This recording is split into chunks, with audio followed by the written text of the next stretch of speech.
to overtime. Dwayne Wade right at the body of Anderson Varejao. Welcome to your Kodak moment, Anderson Varejao. Doncic pulls up, three-pointer. Bang! Bang! It's good! Doncic wins the game at the buzzer! Ladies and gentlemen, welcome back to the 3OT. It's the day after the national championship game. You know, 2 days after the first round of the playoffs ends. I was excited to get a mock draft in. Our new guest who will introduce in a second, was pretty excited to do a draft. And I forgot to record. So we are 45 minutes into the recording. We got all the way up to pick 14, had a pretty damn good draft going, and we're gonna bring that to you now that we have a recording. And with that being said, I want to bring in our college football professional analyst, expert extraordinaire, Ohio State fan, Sam Clark. Sam, introduce yourself. Good evening. I am the Adam Schefter of college football. There you go. So we're gonna hop into the draft right now. As this is gonna go, Sam is gonna get the odd picks. I'm gonna get the even picks. We're gonna give an explanation as it has to be. You can agree with us. You can disagree. Hit the comments. Explain why. And without further ado, let's get into it. Sam, first pick. We don't have to go into this that much. Why is it Trevor Lawrence? He is one of the top 5 prospects of the past decade, perhaps the number 1 prospect. He's perhaps a top 5 prospect of the century. He has a couple things to work on off the field, but on the field, there's nobody like him. He has proven in and out, day in, day out, that he is phenomenal. And there's no other option here. If anybody doesn't take Trevor Lawrence, they would be the laughingstock of the NFL for decades to come. It is the only option here is to take Trevor Lawrence.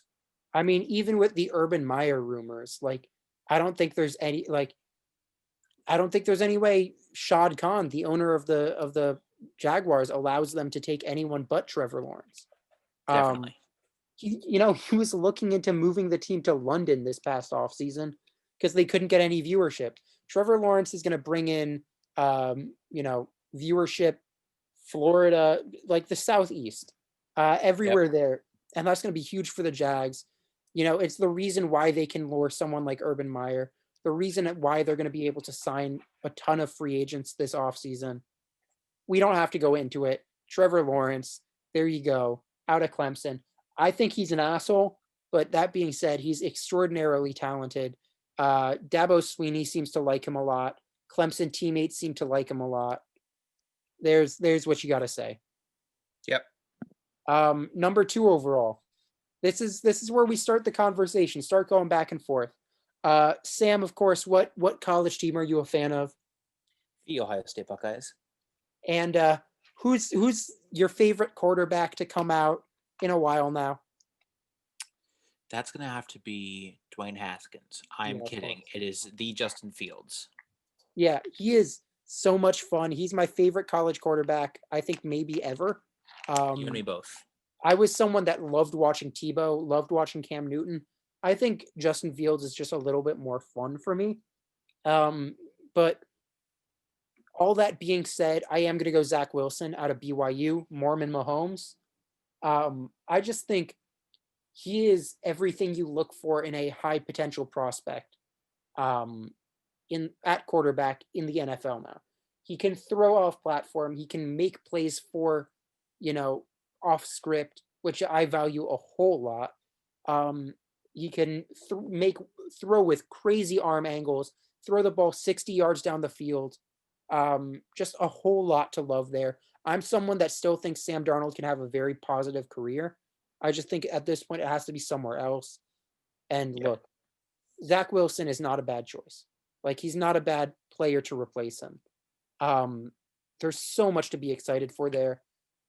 BYU had no weapons for him, nothing to work with him, and he still looked damn good. He's so exciting.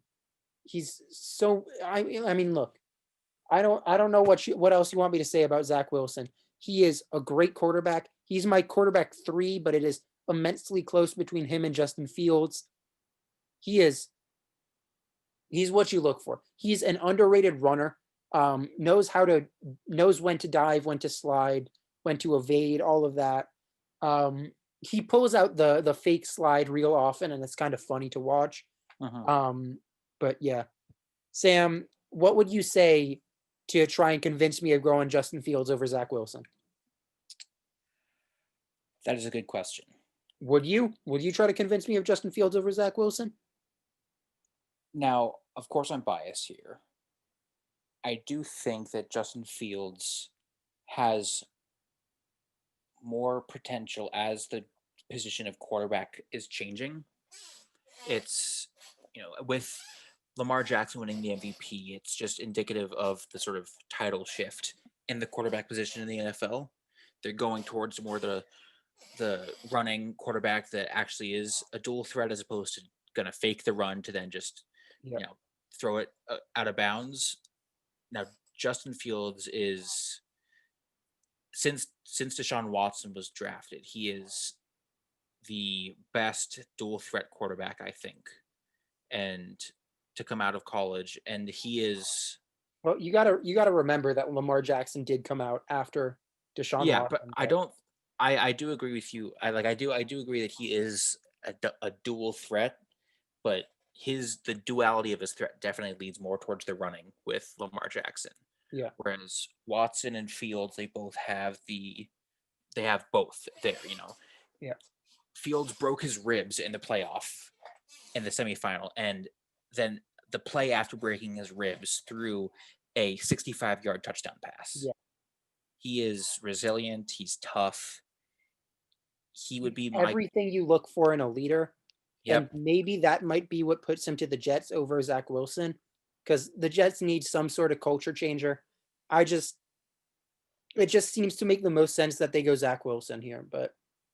And Fields also is just loved by everybody on his team, including his coaching. And Ryan Day isn't going anywhere. If Ryan Day was going to the Jets, he would be the second overall pick. If Ryan Day was going to Jags, he would be the first overall pick. Just because of how much that guy loves him. But we've talked about that before. So I don't think anything changes the fact that Trevor Lawrence will be the first overall pick. I mean, look, the betting odds, I think you would have to bet $100. You bet $100. I think you would make $2 to bet on Trevor Lawrence being the first overall pick. It's that set in stone. So absolutely.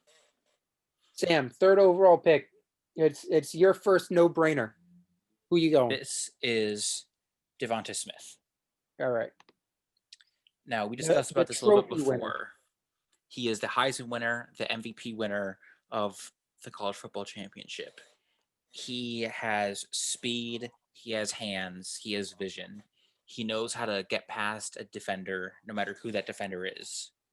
And it's impressive what he was able to do in those 4 years. And it's even more just evidence that he is a phenomenal guy. He's been talked about by his teachers that he is an A+ student and an A+ guy. He's the guy that a team wants as a rookie. He's not going to go in with an ego. He's going to go in with the hope of helping his team and building them up. And Tua loves the guy as well. If there's any player that Tua is going to ask the ownership to draft, it will be Devonta Smith. They had that chemistry. They had that bond. And I think that they would both want that bond to go forward for the next however many years. Yeah, absolutely. I mean, look, this has to be either wide receiver or Penei Sewell. And they have invested quite a bit in the offensive line over the past few years. They handed out a huge contract to Eric Flowers as a left guard. Robert Hunt was a right guard that they took, I think, in the 4th, that has really played well for them. Austin Jackson was a first-round tackle just a year ago, I think with the 18th overall pick. So they've invested there. And I think that makes Penei Sewell not be the pick here. I mocked the Dolphins Sewell last time around. I think it would still make sense. I think it is still a possibility. I just don't think it's going to happen. That Definitely. being said, if we're looking at the wide receiver options, we got the top three. We got Devontae Smith, Jamar Chase, Jalen Waddle. My top three is Jamar Chase, Jalen Waddle, Devontae Smith in that order. That being said, no way is it going to be Jamar Chase. Tua has nearly refused to go to jump ball receivers outside of Mike Gesicki. He really trusts Mike Gesicki. He does not trust Preston Williams, who's an undrafted free agent 2 years ago that I really like. He does not trust Devontae Parker to go up and make that play, not yet at least. And I think having someone who will just always get open for him would make a big deal. I would think Definitely. about Jalen Waddle here instead of Devontae Smith. I have genuine fears about a 6 foot flat wide receiver who's 100 and they list him at 175. I'm not even sure he's that. He is skin and bones. Yeah, it's scary, and it's going to lead to more injuries and more and all of that. I have worries about Devontae Smith, but him and Tua have that connection. And if the Dolphins really do believe in Tua as their franchise quarterback, they have to give him someone that's going to bring back his confidence and make him feel better. And that's make him want to play there for years to come. Yeah, absolutely. Now, if they don't think Tua is their franchise guy, they're going Justin Fields. And I would love to see Justin Fields with the Dolphins, but who knows? All right. 4th overall pick. This is my time to shine, baby. Again, well, not again. I don't think this is what the Falcons will actually do. I mean, Arthur Blank, owner of the Falcons, absolutely loves Matt Ryan, absolutely loves Julio Jones. I'm not sure he's ready to say goodbye to the second greatest era of Falcons football, and maybe even of Atlanta sports as a whole. He's not going to say goodbye to that just yet. I mean, look, he held on to the parts for the too legit to quit Falcons for too long, to the point that I think they just lost Deion Sanders in free agency. So maybe that happens again. I don't think they should, and because I don't think they should, I'm going to go Justin Fields. Is from Georgia. Initially went to University of Georgia for what, Sam, was it a year or two? It was just 1 year. Yeah, there we go. And he was the backup. Yep, to Jake Fromm.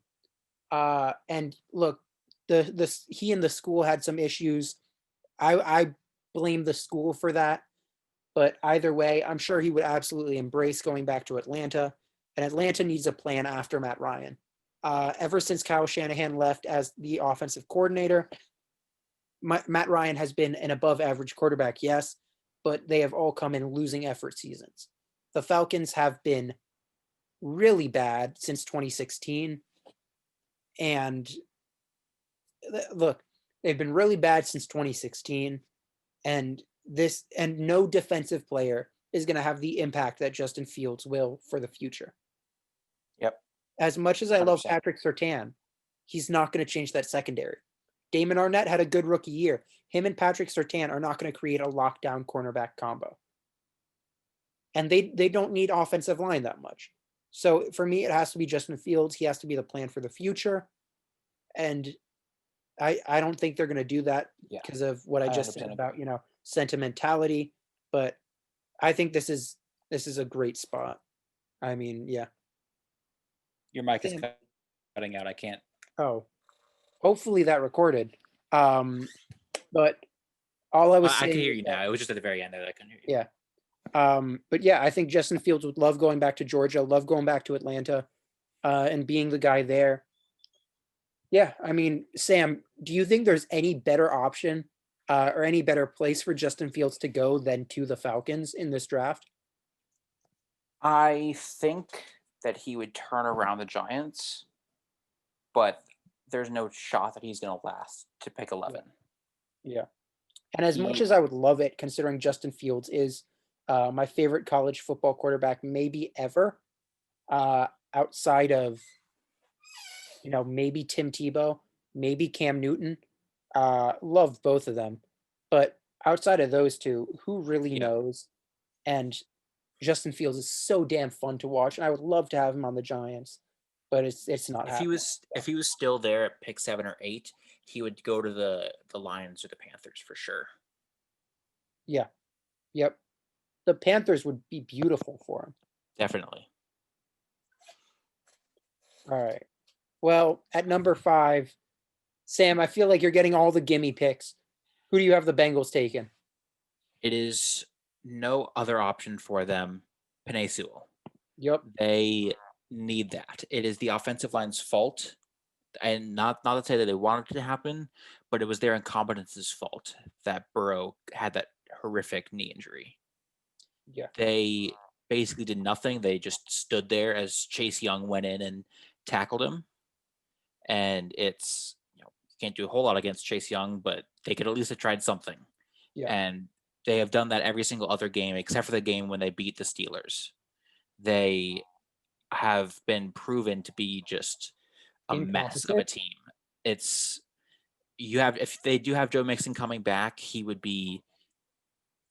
definitely benefit as well from getting that offensive tackle, being able to split up the line. And Penei Sewell would become the best offensive lineman on that team as a rookie.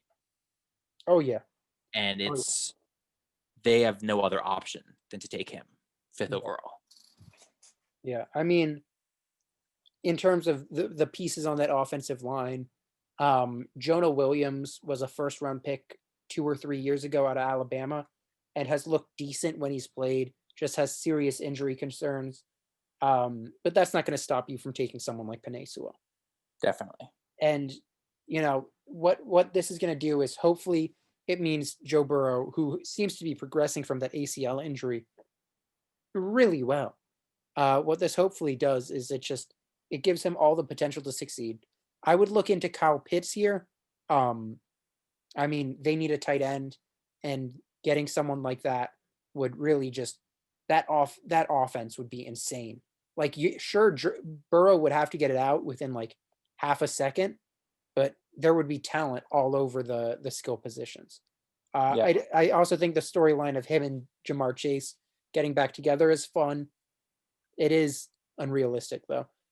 Yep. It's a bit less unrealistic because we saw Joe Mixon tweeted yesterday that like, oh, we get an offensive lineman in free agency and then we get in Devontae Smith or Jamar Chase. Clearly Devontae Smith is no longer on the board.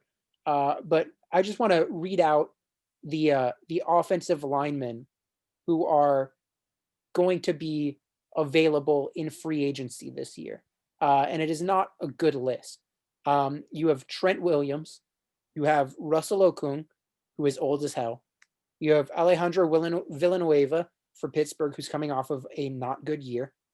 You have Cam Robinson in Jacksonville, who is just bad. I mean, maybe you can make a play for Joe Tooney, Brandon Scherf. Both of them are interior offensive linemen. And there's no one. There's no one you can find at tackle that's going to really justify not going with Penei Sewell. Absolutely. So that's the pick. That's who it has to be. And let's just hope that means that Joe Burrow has a clean pocket for the first time in the pros. Definitely. He has a lot of potential there, and that's pretty much the only thing that was holding him back was the offensive line that would not hold anybody else back. Yeah. Yeah. Or would commit holding so much that none of the plays would matter. Right. Here we are at the Eagles, fierce division rival. I hate the Eagles. I hate them so much. They tanked the last game of the year. I don't really care about the tanking. I care about bringing in Nate Sudfeld. If you wanted to lose that game, all right, you can make stupid decisions. You can punt all the time. Who cares? I have an issue with bringing in Nate Sudfeld and saying we need to evaluate him. No one needs to evaluate Nate Sudfeld. Come on now. They have serious issues on the defense. Where I said that, with Justin Fields, this is the pick that they should make, probably not the one that they will make. This is the pick that they probably will make, but probably shouldn't make. This defense needs a lot of work. They, of course, traded for Darius Slay. but they still need another corner. Avonte Maddox is hot trash. Yeah. I forget the name of their safety, but Jalen Mills is not particularly good. No one in that secondary is particularly good. Their defensive players are getting older. Brandon Graham is getting older. You just have so many talents that are just kind of wasting away slowly. And you don't know if quarterback is going to be drafted here because no one knows what the future of quarterback is here for the Eagles. Of course, the Doug Peterson firing makes it more likely that Carson Wentz stays. And with that being said, I'm going to go Jalen Waddle because the Eagles have put such an emphasis on speed at their wide receiver positions. They traded for Marquise Goodwin this offseason. They, drafted Jalen Reagor in the first round last year. And look, Alshon Jeffrey is not good. His contract is real bad. And he does not play into that. They have Travis Fulgham, who had 4 good games, and then for the rest of the season averaged 7 yards a game. And then of course, don't let me forget Deshaun Jackson, who is hella old, but is still a very good deep threat. So they've valued speed at their skill positions a whole lot, and it's not insane to say that they're going to go that here as well. Jalen Waddle, of course, crazy fast, a damn good wide receiver. Just because he was playing, he was out for most of the year. He may be the best wide receiver on Alabama. That's how good he is. That's how good Alabama's receiving core is. But he fits what the Eagles have been looking for the past few years. He will be a true wide receiver 1, and that's something the Eagles do need. I would prefer a linebacker here. I mean, I'm a huge fan of Micah Parsons. I mean, Patrick Surtain would help them as well. But it just seems like they're going to invest into wide receiver, even if they don't have to. And Jalen Waddle fits what they tend to want there more than anything. So, Most definitely. Yeah. Sam, you wanna do pick 7? I do. Now, this is going to be a bit of a controversial pick. I don't want to hear it. Now, the one thing that this team needs is an improved offense. I know that that's not just one thing. That's 11 things right there. Yeah, the draft network here has the needs, including like linebackers, cornerbacks, and whatnot. But that defense, it's not great, but it's not bad. When Okudah is back healthy, that would help a lot. And their number one thing that they need right now is either a wide receiver or a quarterback. And Matt Stafford is really damn good. And everybody in the city of Detroit knows it, except for the people that work in that stadium. The ownership has sort of treated him poorly the past few years, and he gets hit and hit and hit and injured and injured and injured, and he still tries to play. But for one, that's not going to work out in the long run. Plus, I just think he's going to want to go somewhere else that would appreciate him more. Yeah. I mean, yeah, continue. So I think that what might be the best choice for them would be drafting Trey Lance. Yeah, I mean, look, I can't feign the reaction. We had this pick earlier in the other draft, and I went completely insane. I was super surprised by it. Less surprised by it now. It's growing on me. But explain the pick. There's a lot to like about Trey Lance. He was the best player on the best team in the FBS. The North Dakota State is without question the greatest team in history of that division, and he is pretty much the main reason for that. It didn't have a lot of weapons, but I think teams saw the potential that a North Dakota State can have when they saw Carson Wentz. His last season was not a good season at all for him. His past couple seasons have been riddled with injury. That Super Bowl win, he was injured and didn't play pretty much at all in the playoffs. And but the potential that he did show on that team. Look, he was going to be the MVP frontrunner that year. Yep. and then he Absolutely. tears his ACL. Yeah, While getting the Eagles the number 1 seed. So yep, it is hard to argue for this pick just because it is such a crazy pick.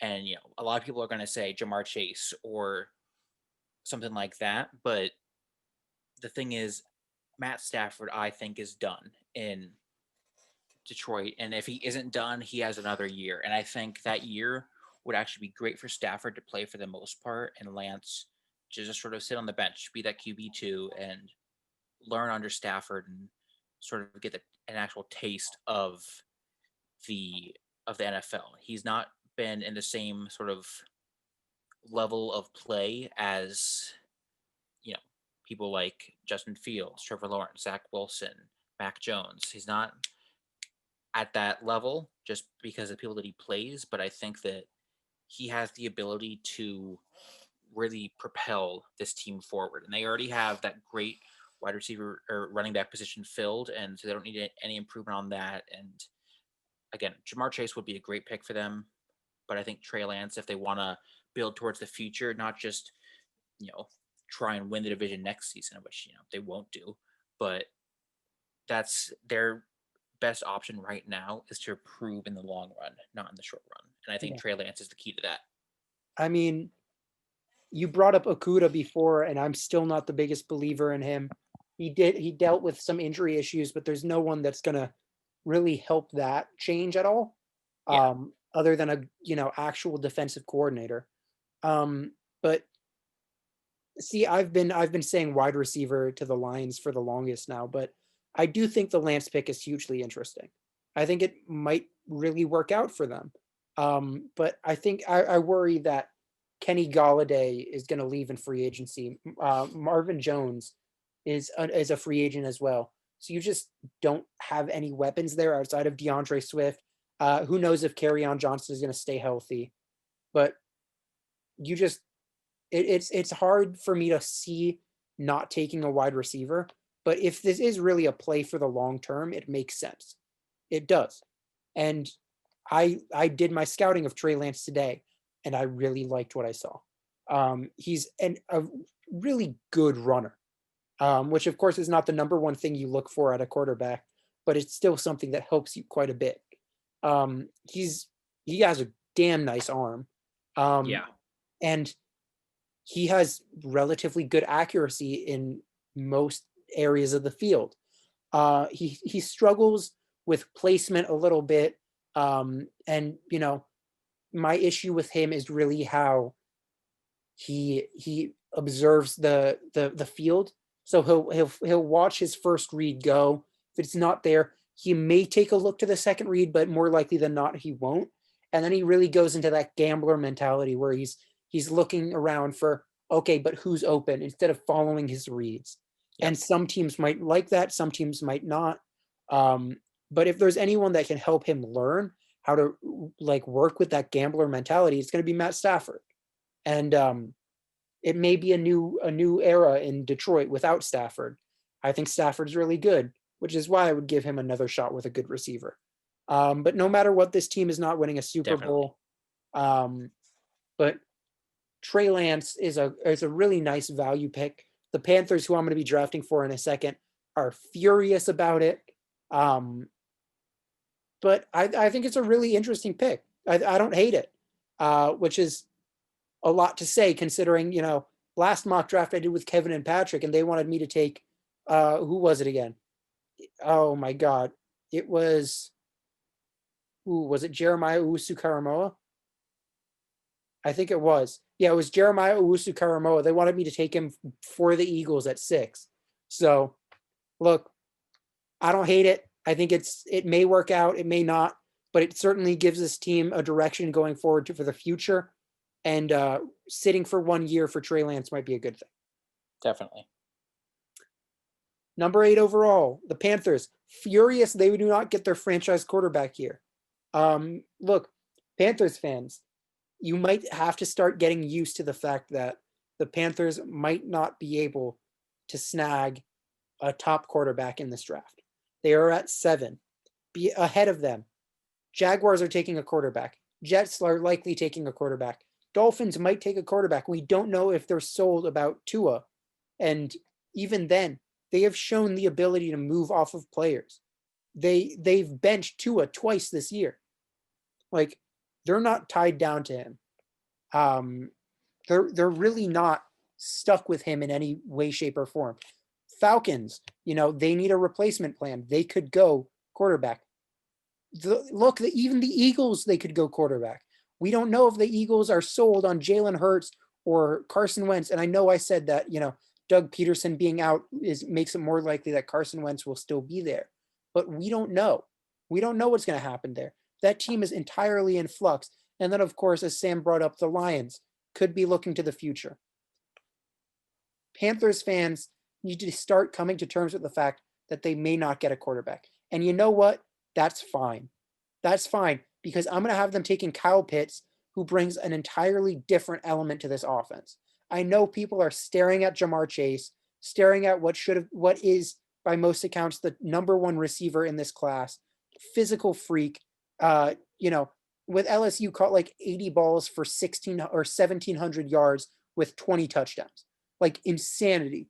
But look, I really like DJ Moore. I really like, they just spent a good amount of money on Robbie Anderson. Who knows if Curtis Samuel is back, but he's a part of that wide receiver core. And then, of course, they have Christian McCaffrey. And if you want to bring him up, Mike Davis. Yep. I don't think it's realistic to think that they're going to go wide receiver. Yeah, and I think what they're going to need is just to continue fleshing out that offensive weapon list in order to get a quarterback in free agency. That's their best option right now. Teddy Bridgewater is decent, but he is not franchise QB material. Yeah. They need to incentivize more people coming, and it would appear that Christian McCaffrey and Robbie Anderson were not enough. So they definitely need to sort of enhance that. And even then, you can wait. This is one of the few teams I think can wait until next year for quarterback. I don't think that about a lot. I think if you can grab your franchise guy, you do it. But the Panthers really can wait. They're not rushed to trade up. I think this is going to be a top 10 defense in the next 2 years. I think you can win games with Teddy Bridgewater. He's probably not going to win you games, but you can win games with him. And that's a big distinction. Look, Christian McCaffrey is obviously going to be the center point of this offense. They have a lot to work with, and I think this defense is really good. I would think about Patrick Surtain to replace the departed James Bradbury, who was a pro bowler last year. I would think about Micah Parsons to replace, he's not at all similar to Luke Kuechly, but they do still have a huge hole at linebacker. And him alongside Brian Burns, Yeturgros Matos, and Derek Brown would make an incredible front seven.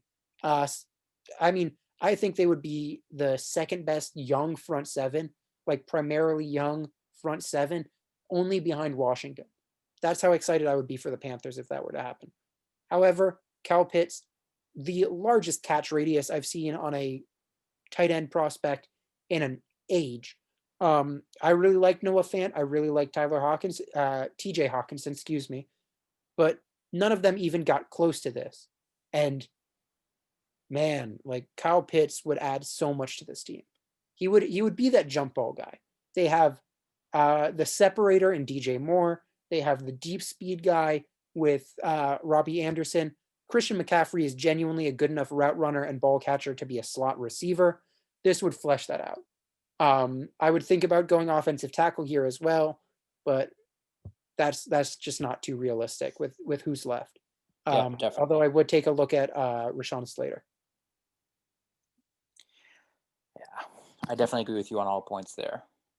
There we go. Sam, you got the Broncos here. They got some issues. I like them a lot because Drew Lock is fun as hell to watch. I love Cortland Sutton. I really like Jerry Jeudy. KJ Hamler had an awful rookie year, but I like him a lot as a player. But the questions come on defense. And Sam, why don't you tell us why? There is nobody on their defense.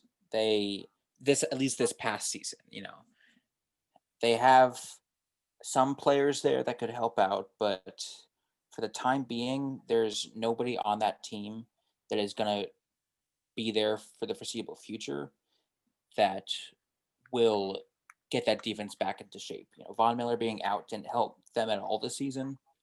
And frankly, I think him coming back might not help a huge amount either.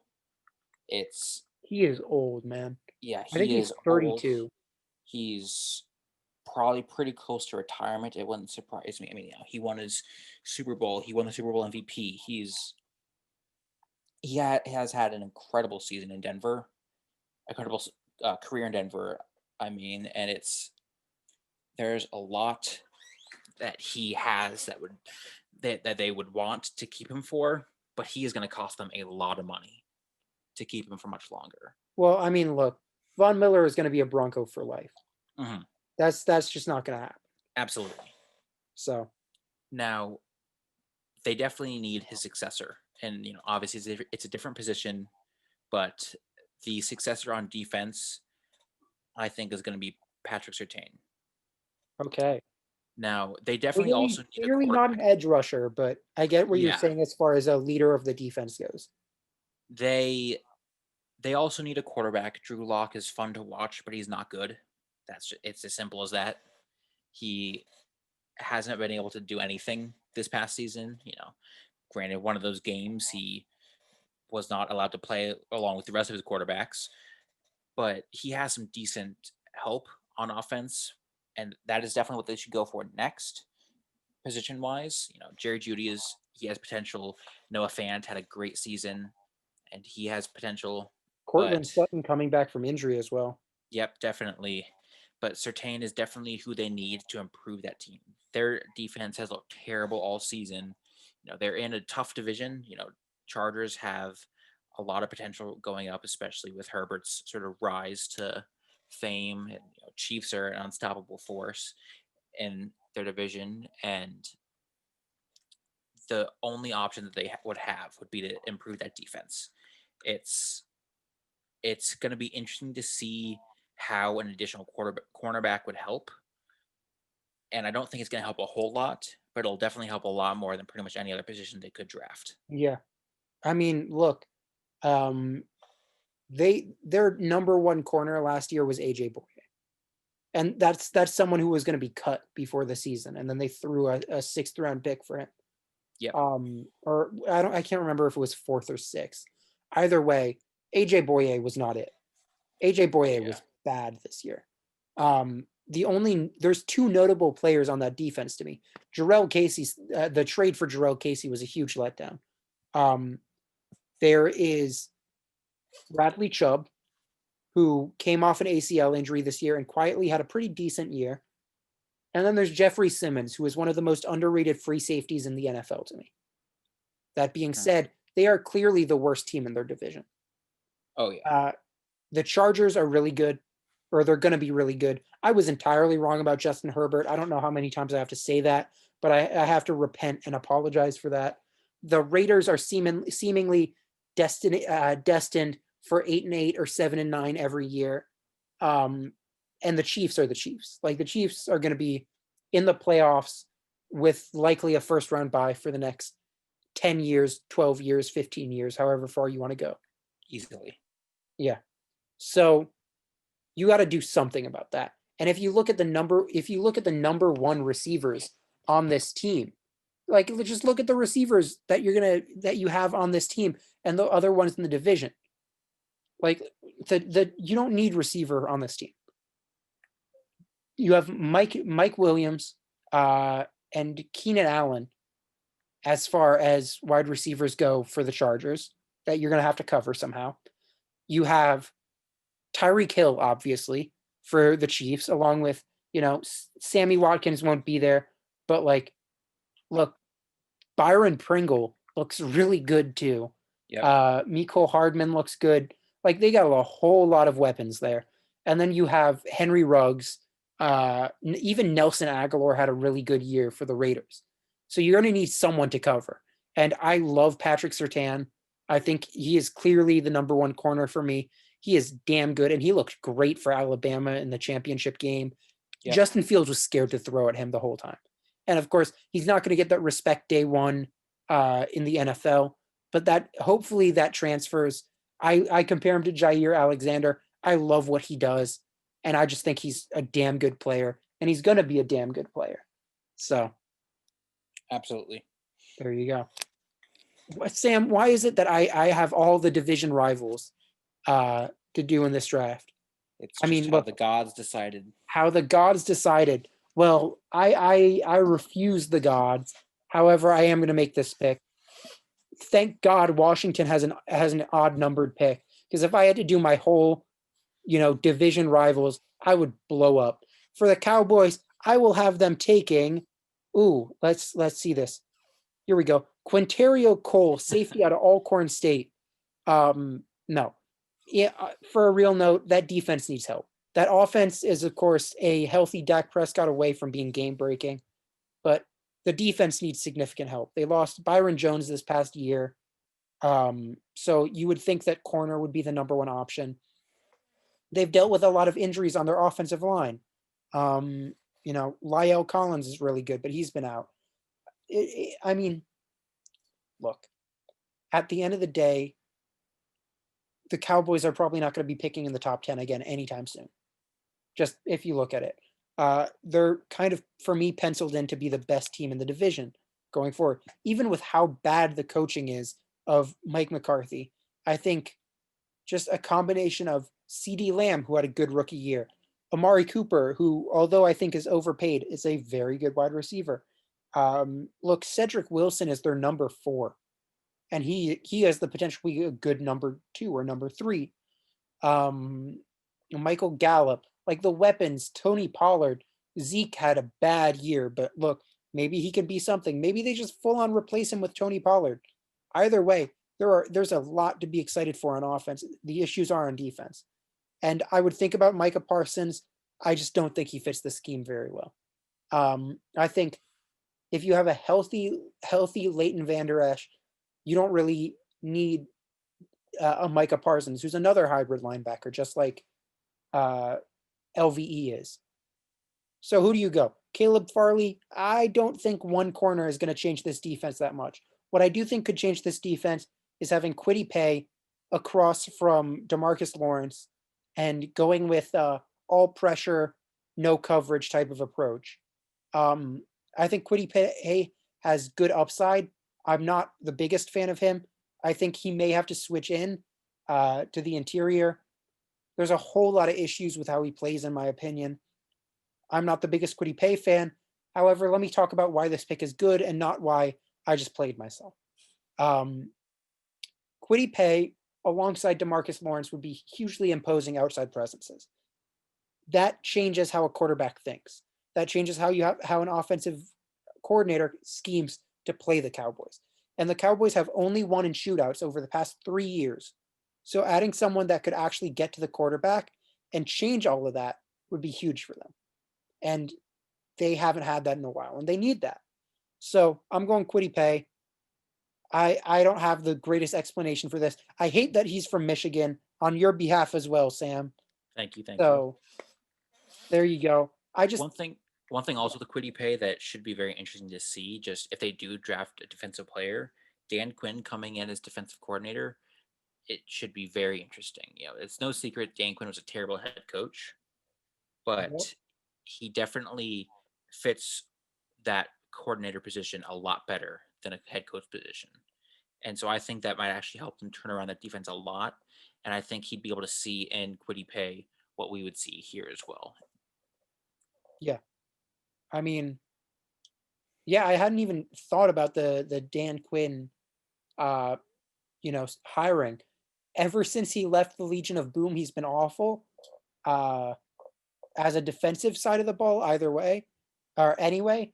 But look, edge rusher is the most impactful defensive position, and they don't have enough of those. So you don't have a reason to not take Kwity Paye here, whereas you do have a reason not to take Micah Parsons, who overlaps, or not to take Caleb Farley, who won't have the same impact. So there you go. Yep. Sam, you get the joy of picking for my favorite team.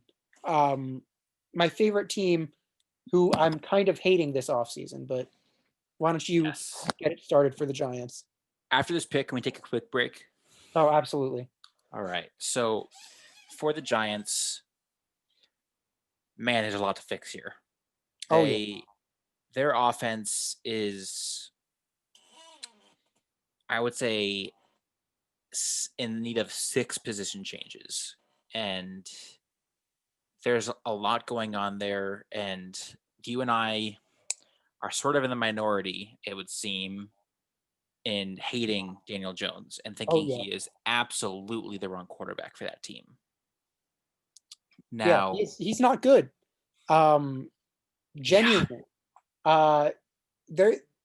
You know, I spend a lot of time on Giants Twitter. Clearly, but it is amazing to me how people are like, look, give this guy weapons and he'll be Josh Allen. When Josh Allen has shown so much more impressive everything by year 2, had yeah, made it to the playoffs and had, you know, actually passed the ball.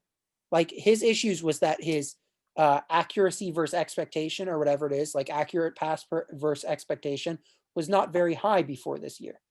So yep, he had accuracy issues, but he also had the arm strength of a Greek god, which Daniel Jones clearly does not have, and was a powerful runner in terms of, look, Daniel Jones can run in one direction. He can run straight and he can reach high speeds doing so. Josh Allen can move. Josh Allen can hurdle people, and Josh Allen yep. can go through people. He has incredible athleticism as a quarterback, and that is something that Daniel Jones does not have. Yeah. And it is possible that he could turn that around.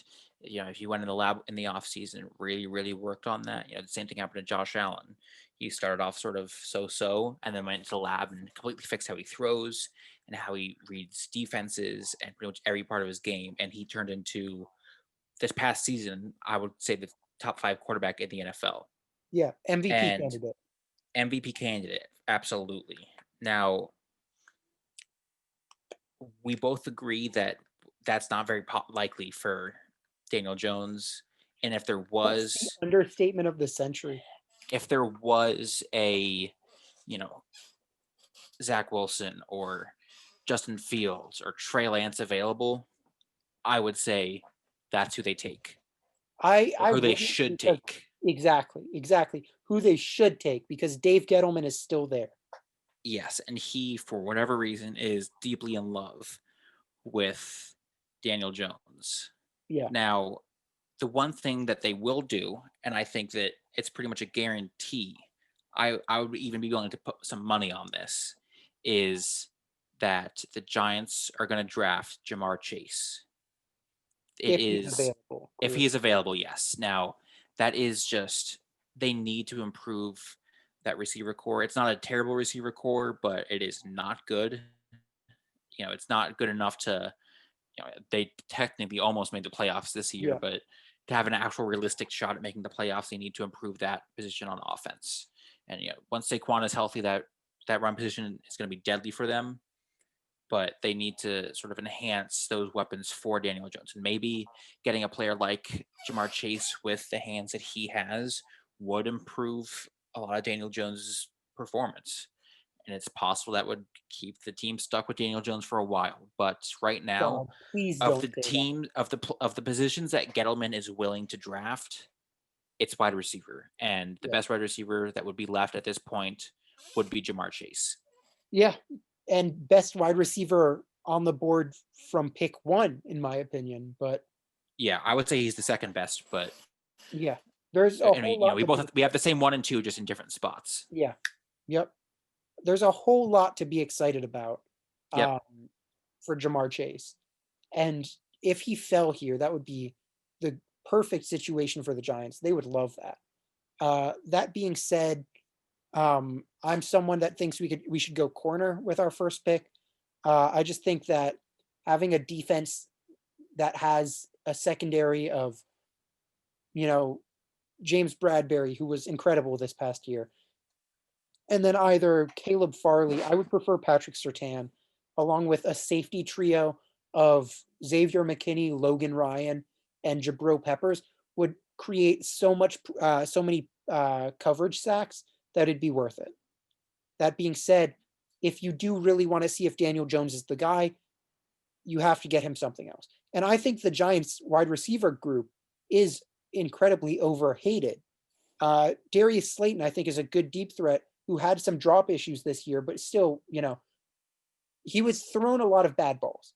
Like, there were a lot of plays, especially in the Buccaneers game, where he was just entirely open on a go route and Jones just missed him.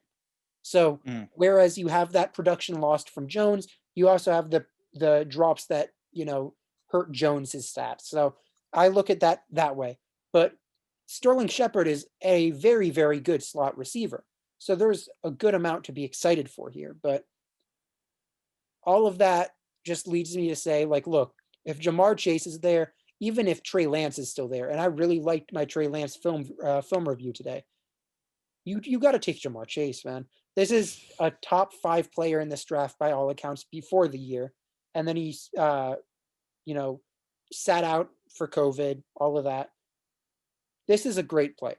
The last time we saw him, it was 80 catches or however many catches. It was 1,700 yards and it was 20 touchdowns. That's insane. So yeah, I'd be super excited with Jamar Chase. I'd buy his jersey day one. As much as I think the hatred on the wide receiver core is mostly just to, coddle Daniel Jones, I would like this pick for whoever the next quarterback of the New York Giants is. And on that note, we're going to take a short break. Sam, do whatever you got to do. I'm so sorry about the... It's all good. Oh, yeah. And if you want, once we come back, we can do rapid fire for the last 20 picks. Sure. There are a couple picks that I want to go a little bit more in detail on, but for the most part, we can do rapid fire. All right. And I'm going to pause the recording, do what you need to do. All right, great. And we'll be back in a sec. And we are back. We did the top 11 picks.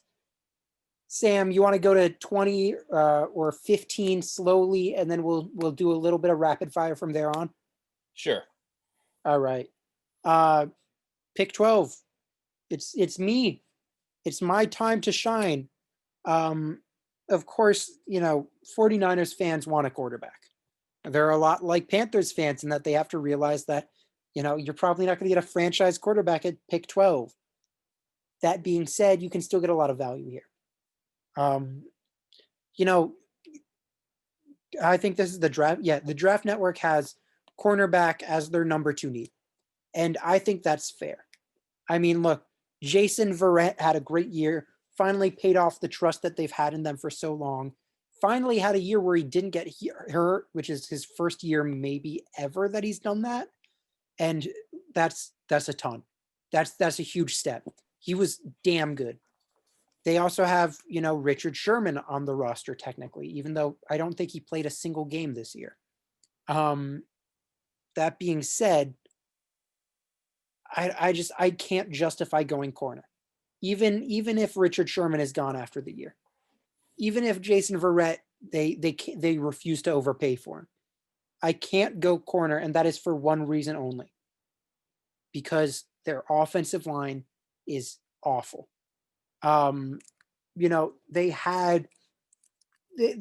dealt with a lot of issues there. They really have. The offensive line got well, actually, there isn't a single part of this injury of this team that didn't get injured this past year. Really. Like, there's nothing. There's no injury-free part of this roster. That being said, their defense got hit harder than their offensive line. However, when you think about it, the biggest issue is that last year, I can't find the name of this tackle. I was trying to waste time so I could find the name of the tackle that they lost because I can't remember his name. There we go. Starters. Boom. Left tackle. No. Huh?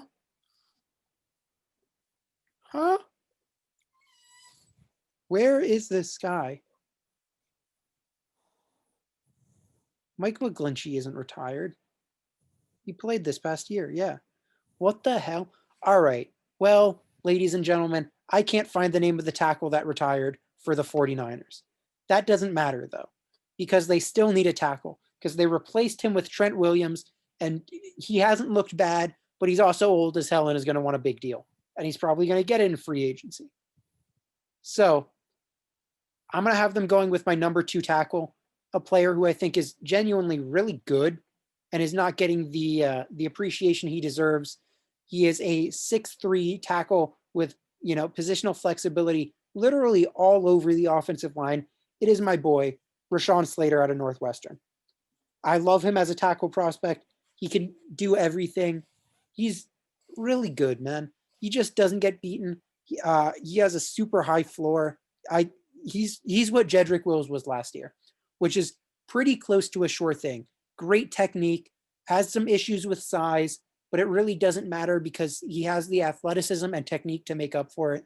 Of course, this is Daniel Jeremiah's number 1 ranked tackle, so that's fun over Penei Sewell. However, look, I just got to do it. Like, they need tackle, they need offensive line real bad. They do need quarterback worse. They do need.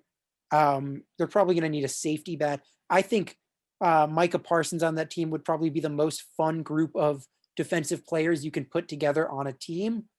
Because Micah Parsons off of stunts behind Nick Bosa, with Eric Armstead eating up space in the middle, with even if he drops back into coverage with Kurt Warner, that's beautiful football right there. Especially if Robert Saleh is still going to be there to do it, which he probably won't be, but a man can dream. However, I just think tackle is a more important position, and I called the 49ers explosion into being good. I don't think it's going to be that easy to explode here because they do need a new quarterback. They do need a new tackle, and they do need, some defensive depth. And you're not going to get that in one draft. However, they are the optimal landing spot for Deshaun Watson. Yep. So don't forget about that. And they Sam, definitely need to get. They also need to get that offensive tackle to get Deshaun Watson to actually want to go to San Francisco. Yep. And it would also especially help them protecting their players as well. They had Garoppolo go down with that high ankle sprain, and Kittle had a similar injury. Raheem Mostert had the injury. Brandon Ayuk also had a similar injury. Jerick McKinnon got hurt. Yeah, they were known for being everyone got hurt this year. They were the hospital ward of the NFL. Oh, absolutely. That is in no small part to the offensive line just being a bit underdeveloped, so to speak. And Slater definitely showed that he can play against really good offenses or really good defenses when he performed exceptionally well against Ohio State in the Big Ten Championship. He was one of the stars of Northwestern that game. Oh, yeah. And he definitely, was a bit outshined by Trey Sermon putting up 300 yards, but it was an astonishing performance for an offensive tackle. You don't typically talk about offensive tackles in big games like that, but he was being talked about, and I think that I agree with you that it's probably the best choice for them, regardless of Sherman or anybody else. Rashawn Slater was the gem of Northwestern season. Like, the offensive line was the best part of their season. Yep. And this was probably one of the best Northwestern seasons of the last 5 years? It's probably their second best one of the last 5 years. Yeah. But either way, it was a damn good year for them, and a lot of that came from Rashawn Slater being so good. Yeah, and Pat Fitzgerald is a great coach as well, that he is able to develop players, and he might be the next Matt Rule type jump we see.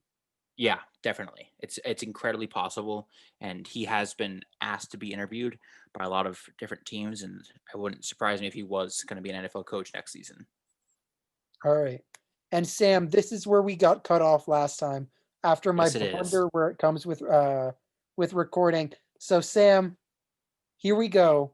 For the first time ever, pick 13, the Los Angeles Chargers. What's the pick? Now, this was an interesting one because they also needed a decent bit on both sides of the ball. Yep. They have a few offensive weapons. They have a pretty good defensive line. led behind Joey Bosa. Now, there's a lot for them to improve on, and I think this season, my prediction is that this season they're going to finish second in the AFC West, Okay. and that they will be a wild card pick in the playoff. God, that would be fun to watch. That's for sure.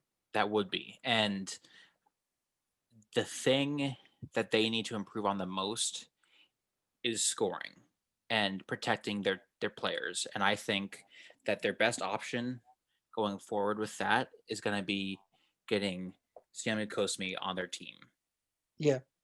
I'm And- glad Draft Network finally has Cosmi over Darisaw and even Rashawn Slater over Darisaw, because Yeah. I absolutely love me some Sam Cosmi.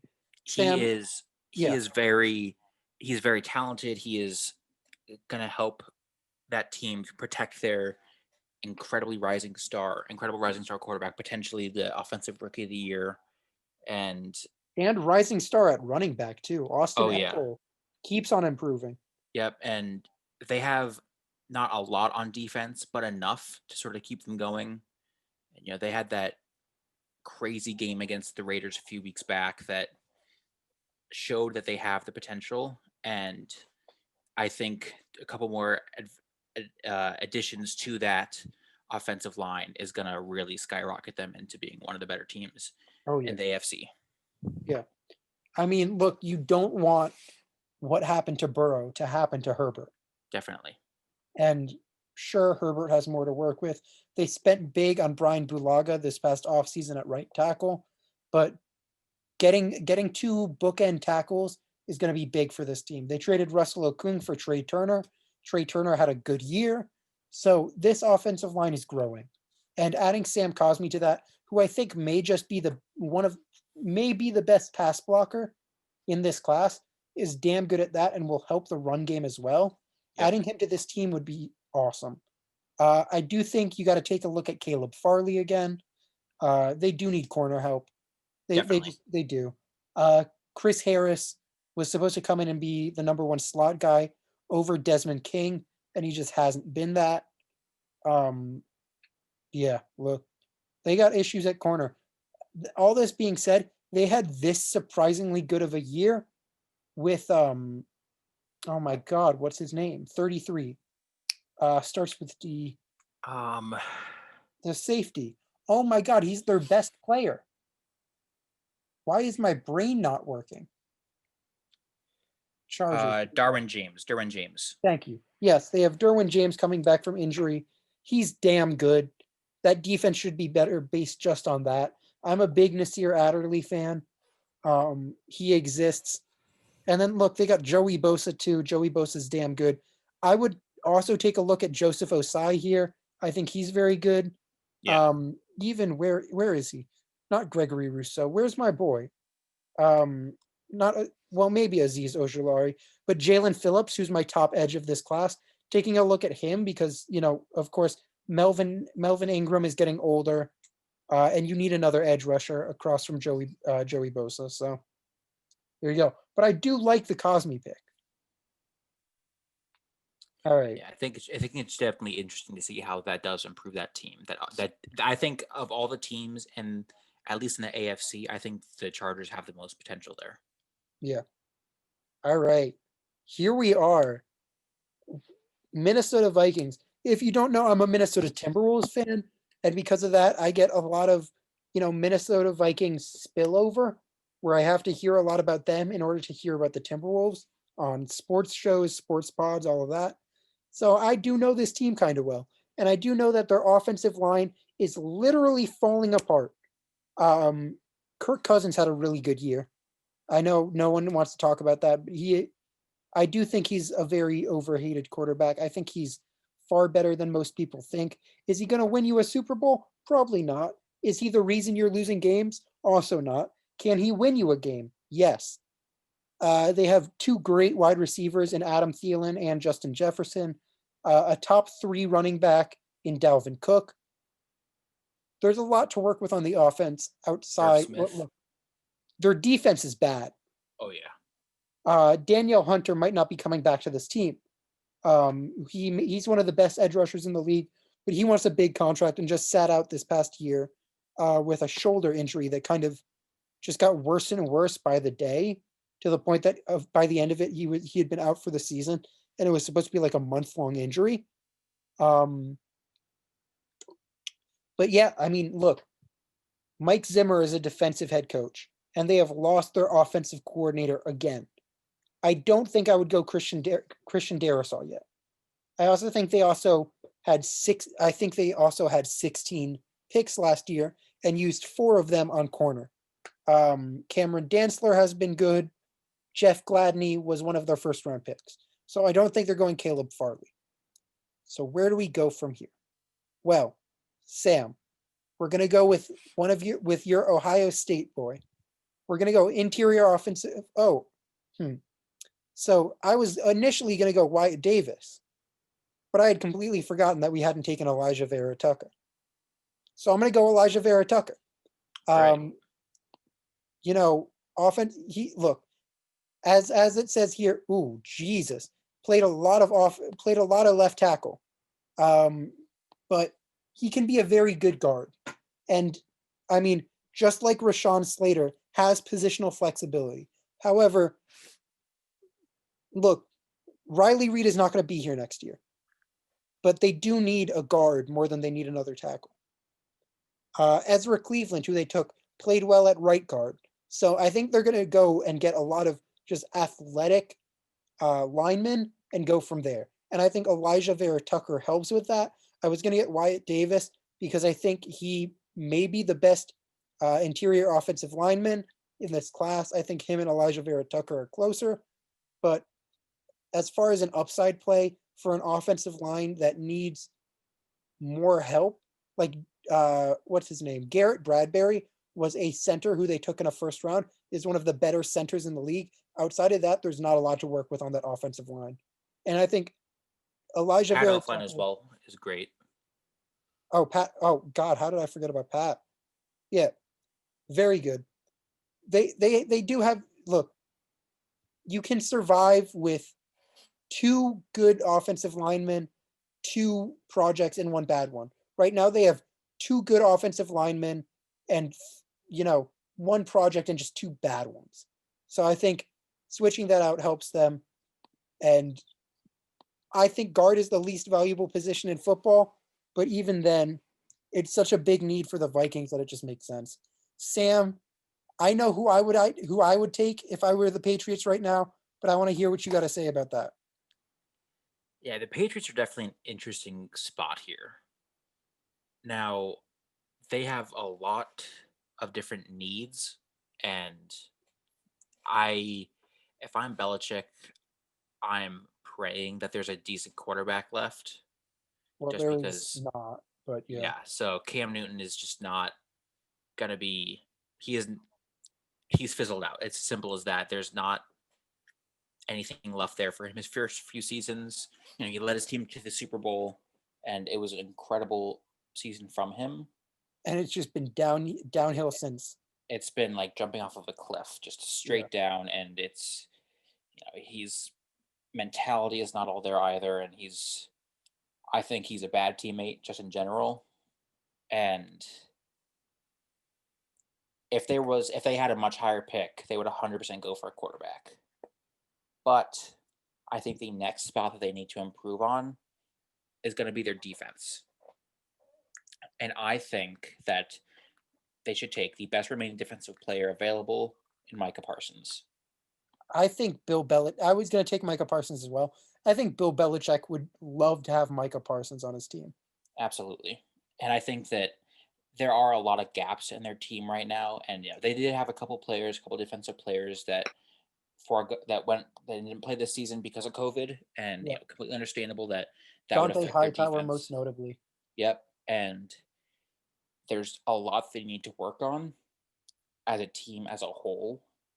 But I think if they want to progress out of the Brady era and try and form a new era, for one, it's not going to be under Cam Newton, but well, it's also not going to be under Jared Stidham. But yeah, what are you going to do at this point? They don't have a lot of options right now on that department, and a quarterback that's entering free agency might see Belichick as a good opportunity to sort of turn him into a system QB to then become the next great quarterback in New England. That's not very likely. I think their best chance right now to improve their team is going to be improving that defense. They had that incredible game against the Chargers a couple weeks But back. it's the Chargers, and it's a rookie quarterback. Exactly. That it was a lot of special teams scoring as well. There was a punt return for a touchdown. I think a kickoff return for a touchdown as well. Yeah, Gunnar Osofsky. That was just a weird game in general. I don't think that should be taken as, oh, everything's actually okay with our defense. They definitely need to improve a lot, and I think Micah Parsons is key to that. Yeah, I mean, people have kind of figured out how to get past Stephon Gilmore this past year. That's not to say that he's bad, just to say that he's not as scary as he once was. J.C. Jackson has been, he was one of the more underrated cornerbacks last year, and now this year he was second in interceptions. So, as much as I love Caleb Farley, he's not going to be the pick there. A hybrid linebacker, the way that Micah Parsons is, look, Bill Belichick loves those kind of players. He loves his hybrid players. He loves the versatility, and he loves having someone who's just going to be able to do anything. That's why I loved them going after K'Lavon Chaisson last year, someone who was always an upside play, but could do everything and wanted to do everything. Played special teams as well. And I think Micah Parsons is just going to be a monster in this scheme. Look, they have real issues on the offensive line. Isaiah Wynn, as much as I like him, has not played a lot. Michael Onwenu, who was an undrafted free agent, has been one of the, 5 best rookie guards in the NFL this year. Excuse me, and even Joe Tooney, if he's back, that could be a thing. But it really had to be Micah Parsons here. I don't know why I'm talking this long when I should have just said I agree 100%. This is a slam dunk pick. On to the Cardinals. And I think this one is a pretty easy pick too. Look, I think you really got to look out for protecting Kyler Murray's health. That the ankle injury, the shoulder injury, as a Kyler Murray fantasy owner, scared the shit out of me. And I'm not even the head coach of that team or the GM of that team. Additionally, I'm not like in past mock drafts, I've had Micah Parsons available there, and I'm not taking a linebacker after I just took Isaiah Simmons. However, Patrick Peterson has fallen off a cliff. Byron Murphy is not a number 1 corner. He is barely even a slot corner.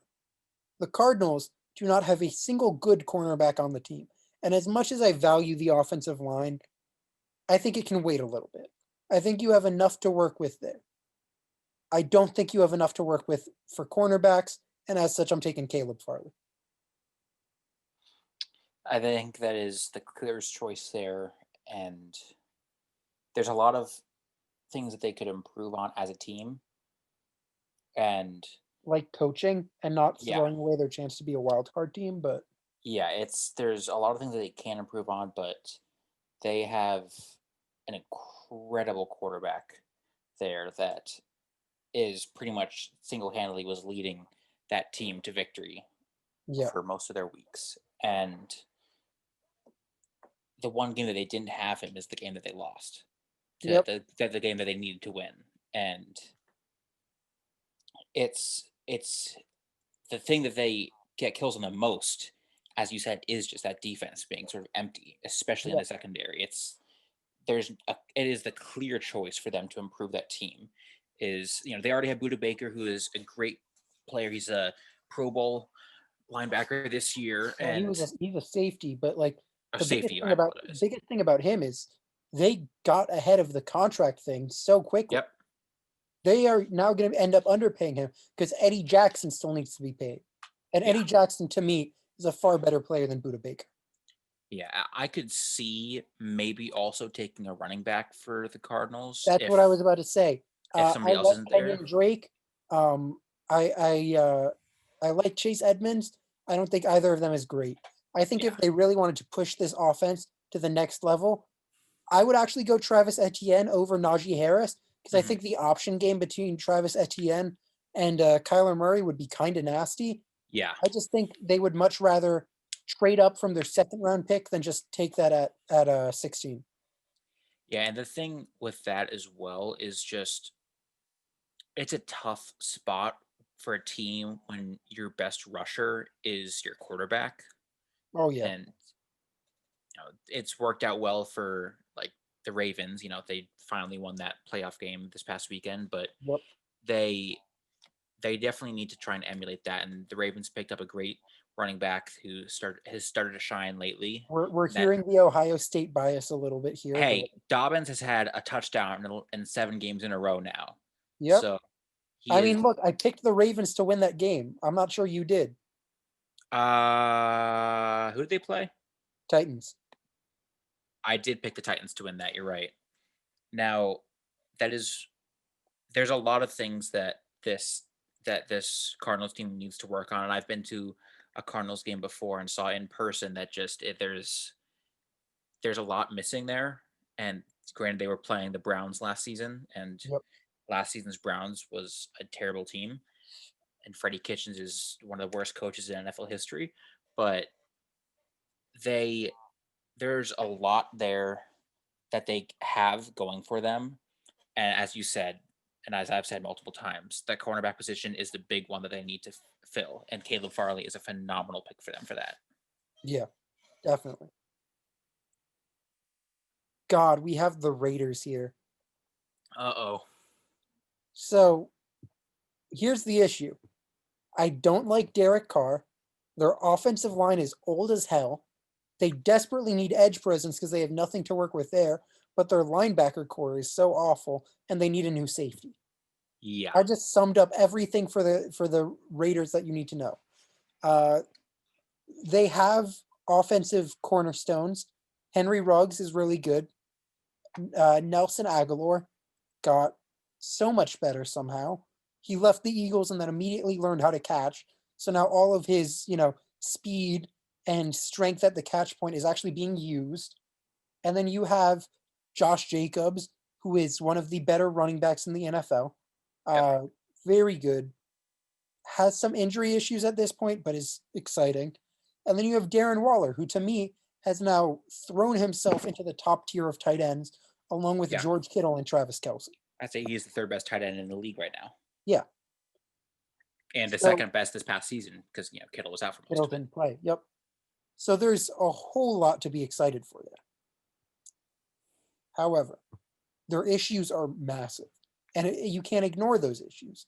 They no longer have the benefit of having multiple first round picks to build a roster from the Khalil Mack trade, and they haven't done anything to replace him on the edge. Everyone likes Max Crosby. He's a fucking mountain of a man at 6'7" or 6'6", something insane. And he's huge. He's like defensive tackle height and size at the defensive end. I just think you need someone alongside him. I'm going Joseph Osai out of Texas. This is my pick, by the way. Oh my God, I'm so sorry. It's cool. I was going to pick Joseph Osai as well. All right. So basically There you everything go. you said, I Explain second. the Joseph Osai pick. He is deadly. He is, I wouldn't say unstoppable, but he is impressive, and he's a menace to a offensive line, and it's definitely going to be interesting to see how he would fit into that team. And I mean, you said it; they do need that offensive line as well. It's especially if they want to continue using Jacobs, who I think is their second best player behind Waller, and that quarterback position is just an ugly position for them. Derek Carr is incredibly overrated. Mariota looked better than him in that one game that he played than Carr played the entire season. They can also get off of Derek Carr's contract, which is objectively a bad contract, no matter how you look at Carr. They can get And- off of that contract really easily. Yeah, and Gruden is I think Gruden is the most overpaid coach in the NFL. I think Gruden is a good coach. I know no one wants to say that. He has a lot going for him, but he is overpaid, and it's hard not to be overpaid when you're making $11 million a year. That is true. He needs to get better at his play calling and figuring out exactly who's going to play for him. And also just, making smarter plays in big games, like what he did in the game against the Dolphins a couple weeks back. That was just a stupid play, but it's the best position for them right now is going to be getting Asai at that edge position to help Yeah. improve that weakest part of their team. Yeah, look, the defense threw away 2 wins this year. You brought Yep. up the Dolphins game, but I want to go further back to the second Chiefs game where what's the name of their god? Jonathan Abram abandoned Travis Kelce in the end zone with 17 seconds left in the game to chase Patrick Mahomes and just gave up the game. So I think you got to get better on that defense. I think the offense was serviceable enough. And there you go. Sam, since I took your Joseph Osai pick, you can have 18 with the Dolphins and 19 with Washington. How about that? Sure. This is an interesting pick. There's a lot of different options here.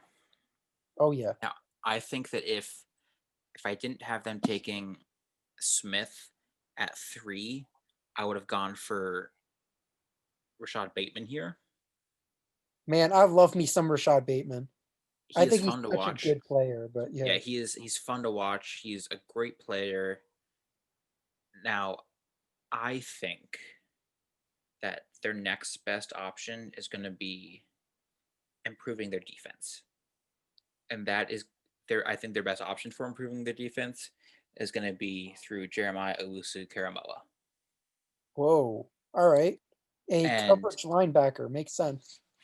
he is a great linebacker for one. You know, he's part of the reason why Notre Dame made it to 4th and got into the semifinal of the CFP. And granted, you know, they didn't. Many people could argue they didn't deserve to after they got pummeled by Clemson in the ACC championship. They got absolutely hosed. Yep, and got pummeled by Alabama in the semifinal in the Rose Bowl. But there is a lot going for Owusu-Koramoah here, and I think that the Dolphins. I would also see the argument for them getting, you know, that better offensive line. And one mock that I did, I had them taking Sewell at 3rd. Yep. And which makes a lot of sense here. And I could see them taking Darisaw or even taking like a inside offensive lineman. Yeah, I mean, but look, your boy Wyatt Davis is still there. Yeah, he definitely could. I could definitely see them taking Wyatt Davis here, assuming that Elijah Vera Tucker is already gone by that point. Yeah.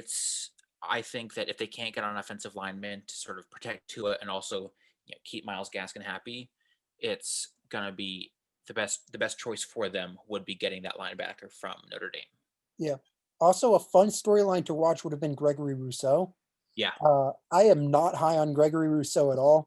I think he is Jets Leonard Williams. Defensive tackle that calls himself a defensive end because of the tools he has, but he's not polished at all. He was always going to be a potential play, but a project play, whatever you want to call it. But he's not it, man. Yeah, absolutely. So there you go. Sam, it's still you. Does the legend of Taylor Heineke continue? Is he still going to be your franchise quarterback? This is a really interesting situation because Heineke did an incredible job in the loss against the Buccaneers, and it's hard for them to make a decision now. And I think Ron Rivera is an incredibly smart coach, and he's a great scout as well, and he's gonna look into all of the options here, and I'm sure he has done 1,000 times more research than I ever have on the different options here. Yep. But the fact of the matter is they have a top 10 defense in the country. I would say a top 5 defensive line. Yeah. I'll give you the top 5 defensive line. Their secondary is far too bad for you to call them a top 10 defense. I mean, you know, Mike Evans ran all over them. Yeah. This past weekend, and they have Terry McLaurin, who is also an Ohio State guy who I love. He was on my fantasy team. He was one of my top fantasy scorers, but he's also just an incredible player and an incredible leader in person. Yeah, he became captain. He was unanimously voted as captain in his second season with Washington, and he is impressive day in and day out. And he needs somebody that can throw to him. And no matter what else other positions that they need, the fact of the matter is they need a quarterback, Yep. undoubtedly. And Heineke is good, but he's not great. He's not going to be able. I do not think Heineke is going to be able to lead a team through 16 games with the hopes of making it to the playoff for then a few more games after that. And so now it comes down to Kyle But what about Trask and Alex Mac Smith, Jones. man? Is Alex Smith going to be the one who leads them to a Super Hey, Bowl? you never know, man. You never know. Mac Jones and Kyle Trask are, the two SEC heavyweights this season, and it's a really interesting situation there. Trask he has been decent. He was a Heisman finalist, but then in the SEC championship and then in the game against LSU, he looked not good at all.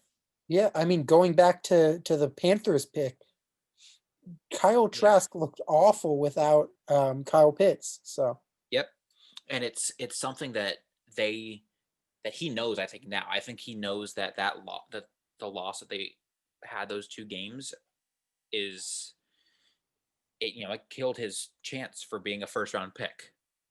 And I think that Ron Rivera knows that, and I think he is scared of having a system QB coming in like Mac Jones may be. Just Saban is, he's the greatest coach in college football history. yeah, But Mac Jones is the best choice for them right now. He is who they will run with for the remainder of the season, and they will keep Heineke in that backup position unless another team wants to pick him up as a backup, as a sort of an emergency QB. yeah. But Jones is their best option right now. Wow. So Mac Jones from undrafted, uh, from being picked as being thought of as an undrafted guy to a first round pick. Hell of a journey. And that performance last night, it really solidified that. I mean, he was only throwing to Devontae Smith for the first half of the game, but after Really messed up Jalen Waddle. Yeah, and after that first half, he still was able to throw for, I can't remember the exact stats, but I think he threw for like 400 something yards in a CFB record, a championship game record. And let me see here. Actually, I want to pull that up so I can give that right information. 464 yards for 5 touchdowns. Yeah, beat Joe Burrow's record of 463. Yeah, and I don't like Alabama at all. I actually hate Alabama, as I think a lot of non-Alabama college football fans do. But he threw 36 for 45 for 464 yards and 5 touchdowns and 0 interceptions. He did have that fumble in the, I think, second quarter of the game. But yeah, well, he just got no one covered for him though. And he also had Proctor, who is one of the best defenders in the country, go after him and completely manhandle the ball there. But I wouldn't really blame him for that. I wouldn't blame Jones for that. I think Jones has potential. And again, there is the risk of him being either a system quarterback or being another Haskins, where he played for 1 year and that was it. Yeah, but I mean, the upside isn't there for me. That's the issue with Mac Jones. Doesn't have the arm strength, doesn't have the legs. I don't know. See, I would have gone Christian Darrisaw here. This is the first pick where I think we really disagree. Yeah. Their offensive line is really bad. I don't think you can necessarily go for another year with Heineke or Smith, but I think you might have to. And I think Darrisaw is a starter on the offensive line. And I think outside of Brandon Scherf, I don't think they have a single offensive lineman that I would start. Last year, Eric Flowers was an upgrade for them, which is insanity. So and that's part of the reason why, Kyle Rudolph got hurt, is because that offensive line was just not there for him. And Alex Smith got hurt. You mean Kyle later Allen? on in the season. Kyle Allen, I apologize. Kyle Allen, yeah. You mashed up Kyle Allen and Mason Rudolph. I did.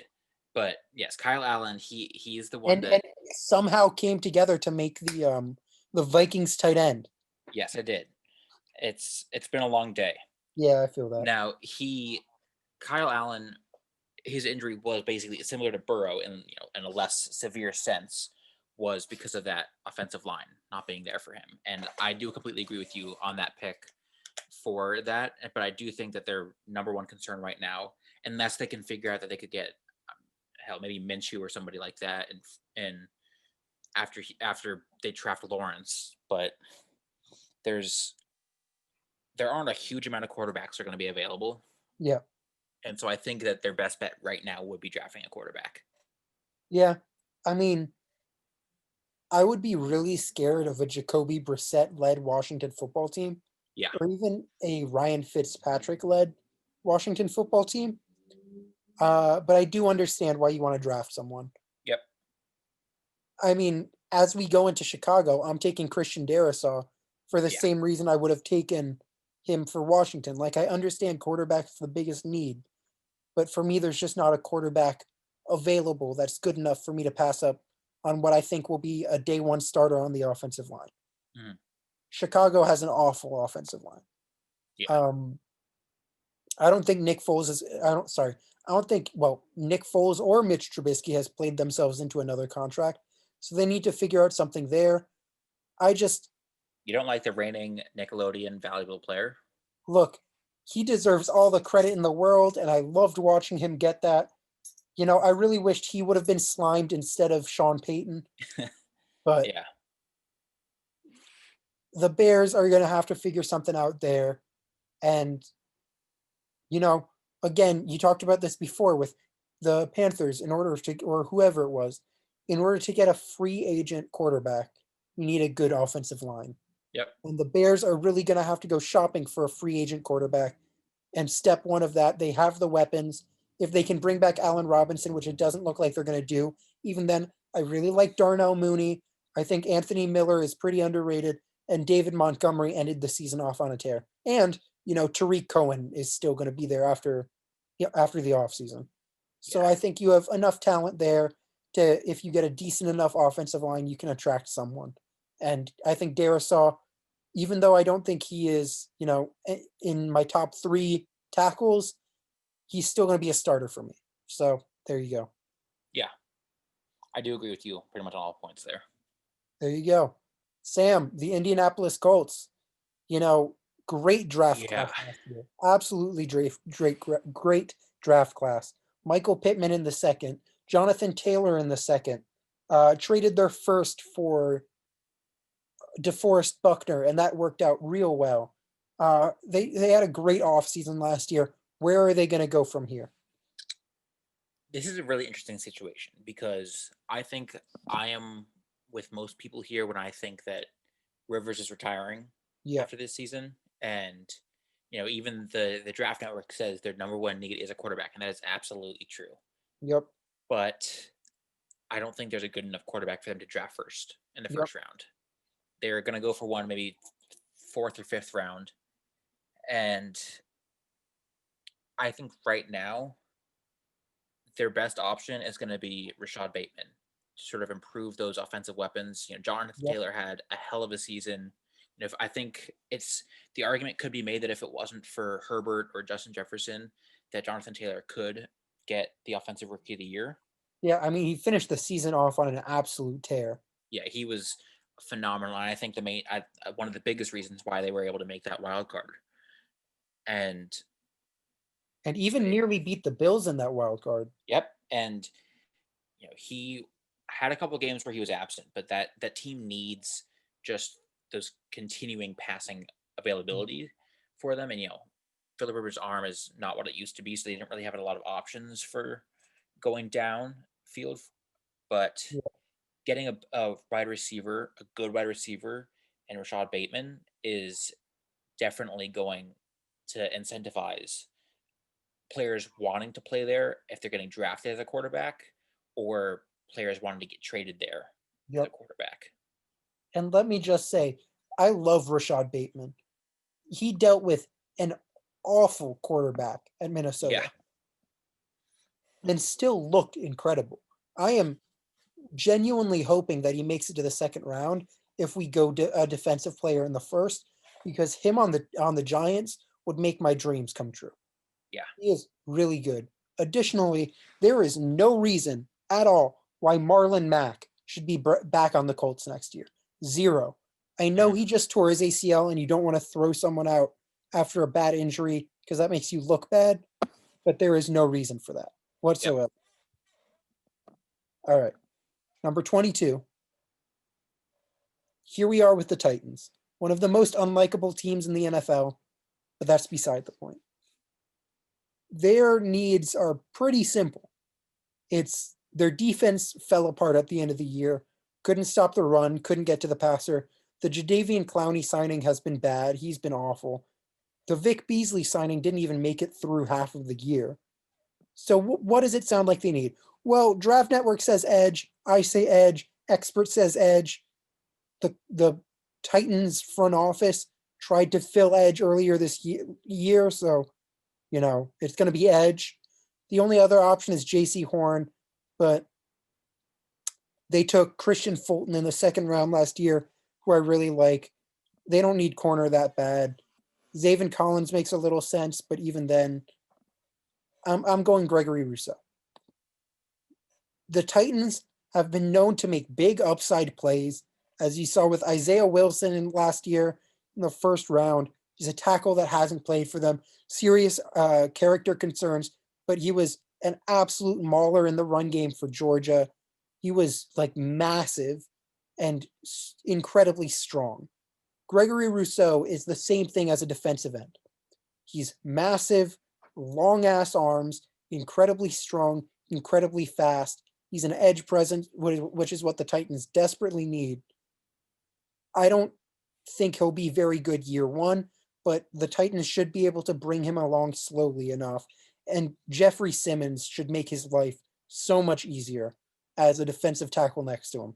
And hell, Definitely. If Gregory Rousseau moves to the inside, having him as a Jarrell Casey replacement could also really work.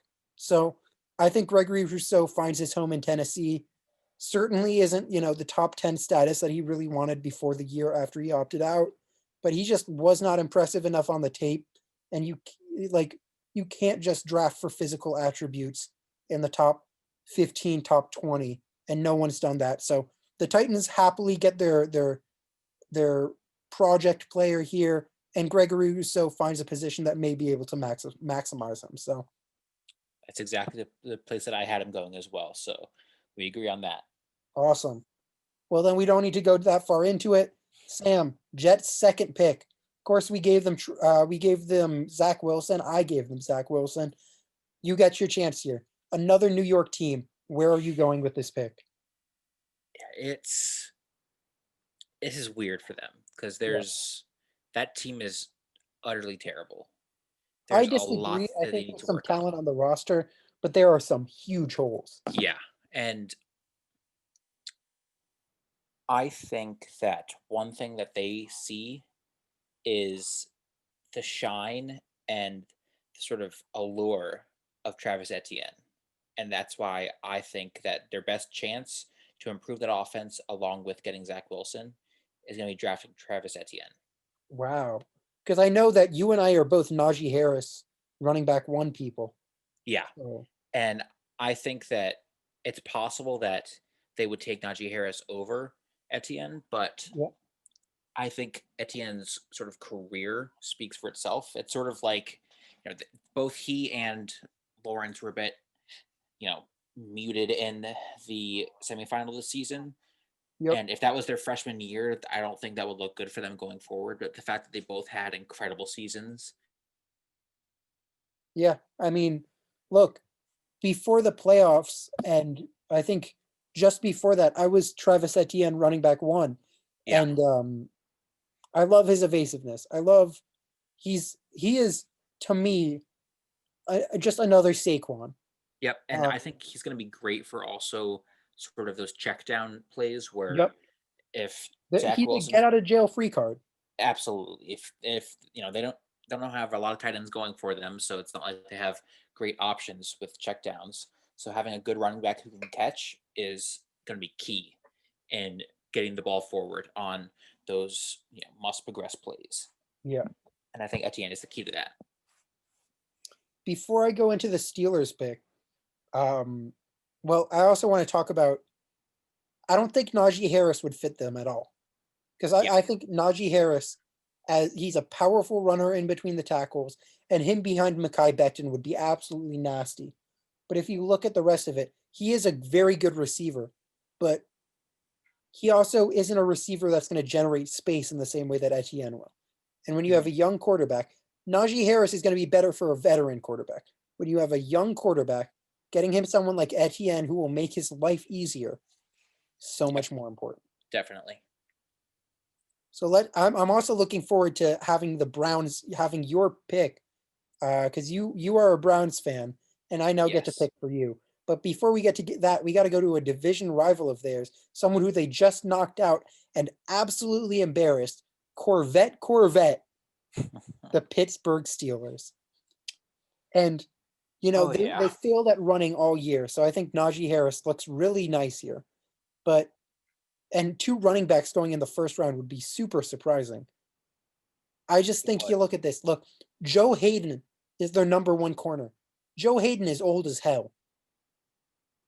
Even if you like Joe Hayden going forward, you need to find a replacement plan.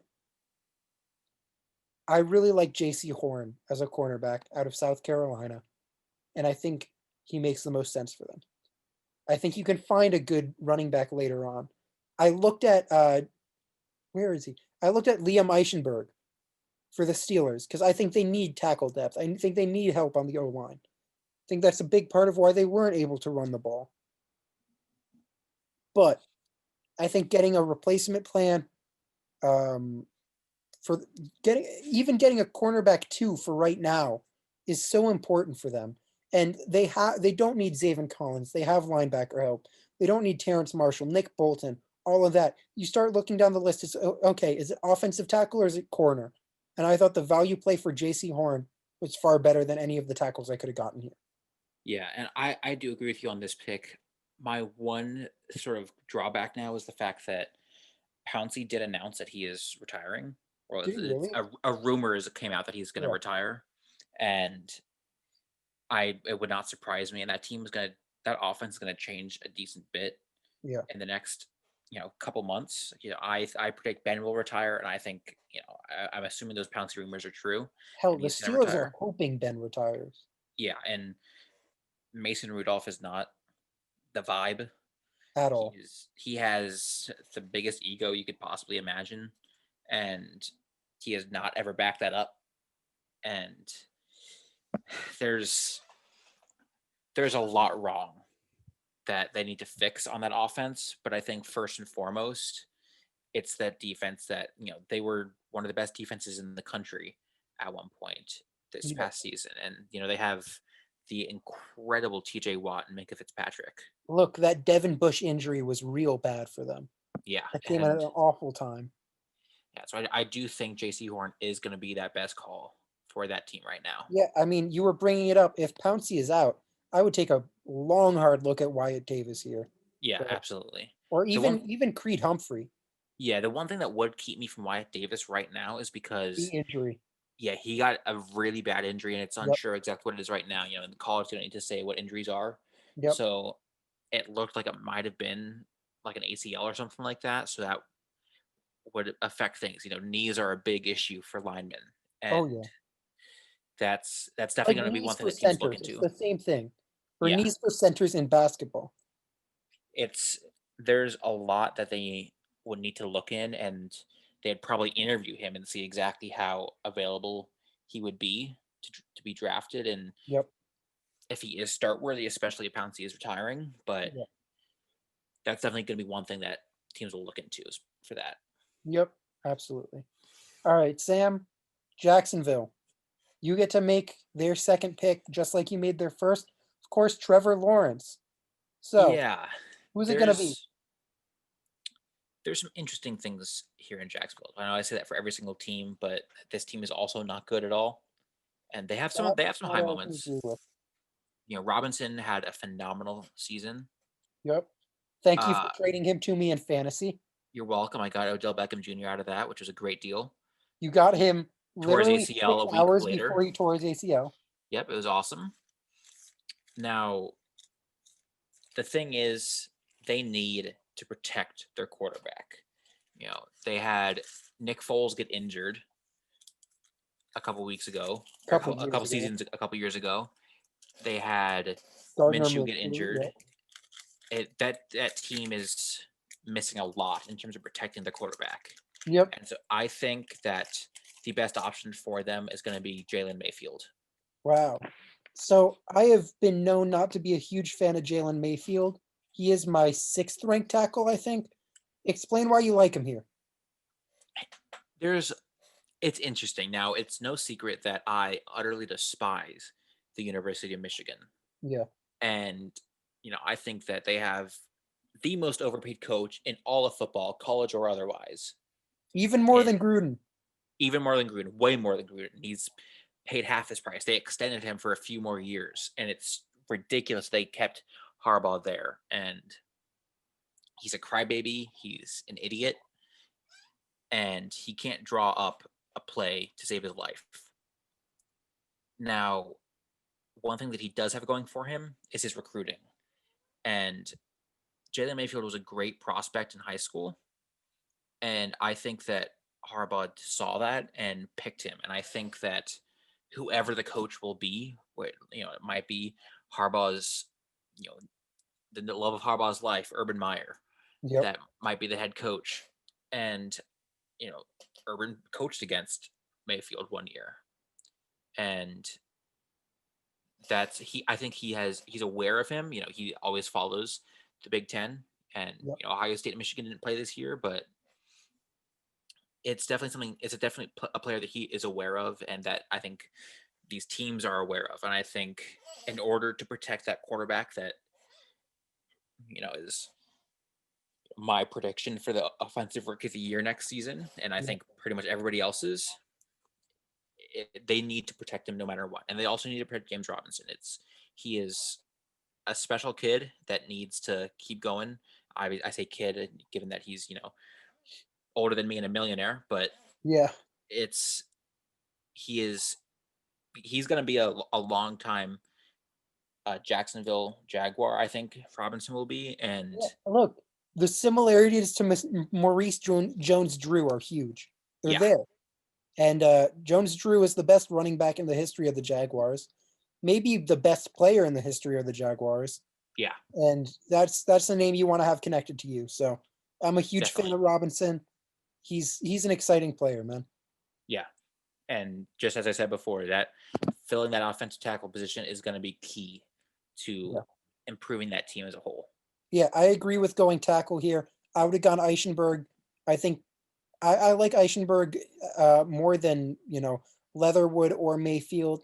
Yeah. Mostly because I was thinking about Eichenberg, but there's, in the last right game. There. NFL ready starting left tackle. Yeah. And I'm just, I can take a project here like I think Mayfield kind of is. Yeah. He's also young compared to Eichenberg, so that's one thing that Eichenberg has going for him is just his knowledge. Yep. But I think it was definitely between those two for me. Yeah. I have your team here, Sam. Before I get into it, I want to hear what your 3 biggest needs are. And number 1 better be replacing Andrew Sendejo. It is without question replacing the most just abysmal safety I have ever witnessed in person. I saw the Browns play the Cardinals last year at the State Farm Arena in Glendale, Arizona. And when he walked up as part of the captains for the coin toss, you could just tell that he is nowhere near the rest of the captains on that team and the rest of the players on that team. And watching him throughout the game, that was the Cardinals without Hopkins, and he was getting cooked on every single play. And safety, I think, even though this the website lists it as their 7th or 8th need, I think safety might be their number 1 need. Well, Sam, you got to remember Grant Delpit coming back this year. Yeah, Delpit's coming back. We have Denzel Ward is an incredible player. Yeah, and then I absolutely love Ronnie Harrison as your strong safety. Yeah, we have some great secondary defense, but Sendejo has to go. he was captain for like I think 2 seasons. He wasn't captain this season, I don't believe, which is good. Like maybe he's a nice guy and that's why he was captain, but I can't see anything else. I can't see anything on the field that would prove his deservingness to be a captain. Yeah. And so beyond replacing Sendejo, it's the offensive line that I think needs to be improved the most. Now, the defense is pretty good. I mean, you have Myles Garrett. He's an animal. Yep. So on the edge, there's not a huge amount that would necessarily justify improving. I could see taking Zaven Collins here to improve that defensive line, but Yep. I think getting offensive linemen and a safety is the most important thing for the Browns right now. So I am gonna disagree. I think their offensive line is set. Jedrick Wills is really good. Jack Conklin was really good. I forget the name of the guard they got, but he was damn good. He started at left guard for most of the year. They have Joel Bitonio. Their right guard was this rookie that started for most of the year. They have at least 4 really good offensive linemen. Mm-hmm. Additionally, looking at linebacker, I think that's important. I think that's a need you can look at. However, where you have Myles Garrett alongside him, you've had Olivier Vernon. Olivier Vernon has a huge price tag for next year that carries almost no dead cap and carries almost no guaranteed money. So I would guess that he'd probably be waived this next year. Because of that, I think you always need to have a second edge that is productive and good. And I'm going to go with my favorite edge in this class. People, watching the screen saw me scroll down to him before. I'm going Jalen Phillips. Had one of the best freshman edge years ever, then was a little quiet last year. I still think he is he's an incredible Robin, but even as a Batman, I think he has really high potential. And as a Robin, as a speed rusher, I'm not saying Myles Garrett is by any means a one-dimensional power rusher, but he excels at power rushing over speed rushing. Jalen Phillips as a complement, I think, is too good to pass up. Yeah, I do agree. He did some great things this past season at Miami, especially, and his career at Miami was really good. And I do think he would be a good fit alongside Myles Garrett there. There's a lot of things that need to be worked on in the Browns. It's no secret. Kevin Stefanski turned that program around massively, but they definitely still need to work on some things. And I think Jalen Phillips would actually be a pretty good pick to help them turn that stuff around. Yep. All right, you got the Buccaneers, man. This is an interesting pick as well, because the Buccaneers have been incredibly inconsistent. They have games where they, score 50 points, and then games where they get beat by like 30 by the Saints. Yeah, and their season has been a story of momentum. It's like strange. Really good meets the Saints. Meets the Saints first game of the season. It looks really bad. Starts getting really good. Meet the Saints again, not so great. Vita Vea gets hurt.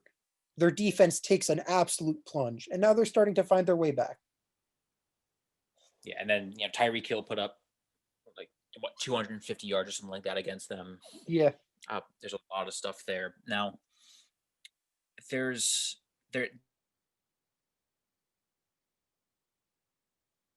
Sam, the country. Sorry, repeat that. They have Chris Godwin. They have the best wide receiver core in the country, I think. Yep. Chris Godwin, Mike Evans. Antonio Brown has been doing well, and I hate Antonio Brown. I think he's a terrible person, but he is a hell of a football player. Yeah. Gronk has been doing well. I think Gronk is going to retire soon, but I think their biggest thing that they need to work on is not letting teams score 30, 40 points.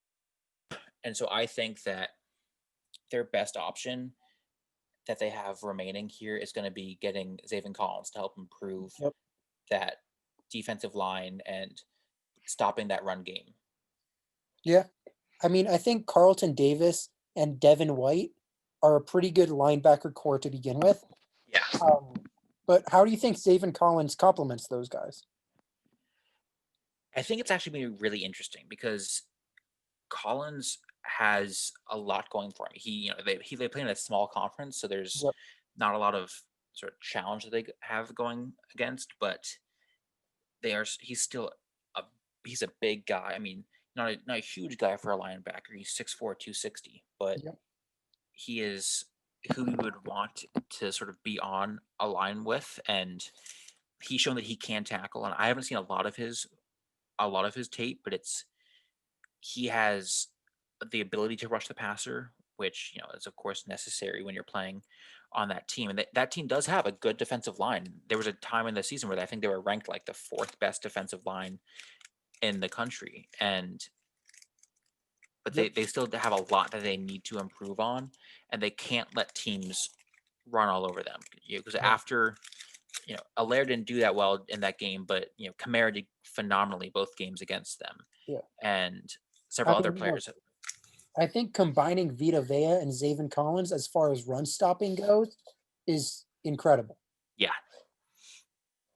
I was also looking at Nick Bolton, but I think Zaven Collins is the smarter choice here because he's bigger and I think just stronger in general than Nick Bolton. Yep. He is certainly bigger. Yeah, by a healthy margin. Yep. Yeah, I mean, I would think about going tackle. They took Tristan Wirfs last year, but look, the rest of their offensive line is awful. Ali Marpet is disgustingly bad. And you're not gonna be able to protect Tom Brady forever, and he is 43. So there you go. I would have looked at Eichenberg, but again, that's just me. Yeah. I like the Zaven Collins pick. That's another one of those picks where I had to think about it a little bit. All right, I got this is perfect. I had division rival, your team, and then another division rival. Yep. Did I have the Bengals as well? No, you had the Bengals. All right. Well, yeah. Couldn't sweep a division. That's too bad. Yeah, look, the Ravens are still in the playoffs. We have these 5 teams along with these 3 that we just did. Of course, the Jags have the Rams pick. These 8 teams are still in the playoffs. So, of course, this order will change. That being said, if the Ravens are here, they are going to be the first team to take an interior offensive lineman. The retirement of Marshall Yonda destroyed this team's offensive line. Now, I know you said talked about the Wyatt Davis injury concerns. Yeah. I'm still going to have to take him. That's just how I have to look at it. He is the best offensive lineman available. I think he is far better than Trey Smith. And that's their biggest position of need to me. Edge rusher is huge. I do like Azeez Ojulari a lot. I don't know if we've drafted him yet. Not Carlos Basham. Jason Owe, I like a lot as well. He's all the way down there for them. But I think those 2 would do really well for Baltimore. But in order to run the ball, you need to establish the inside of your offensive line.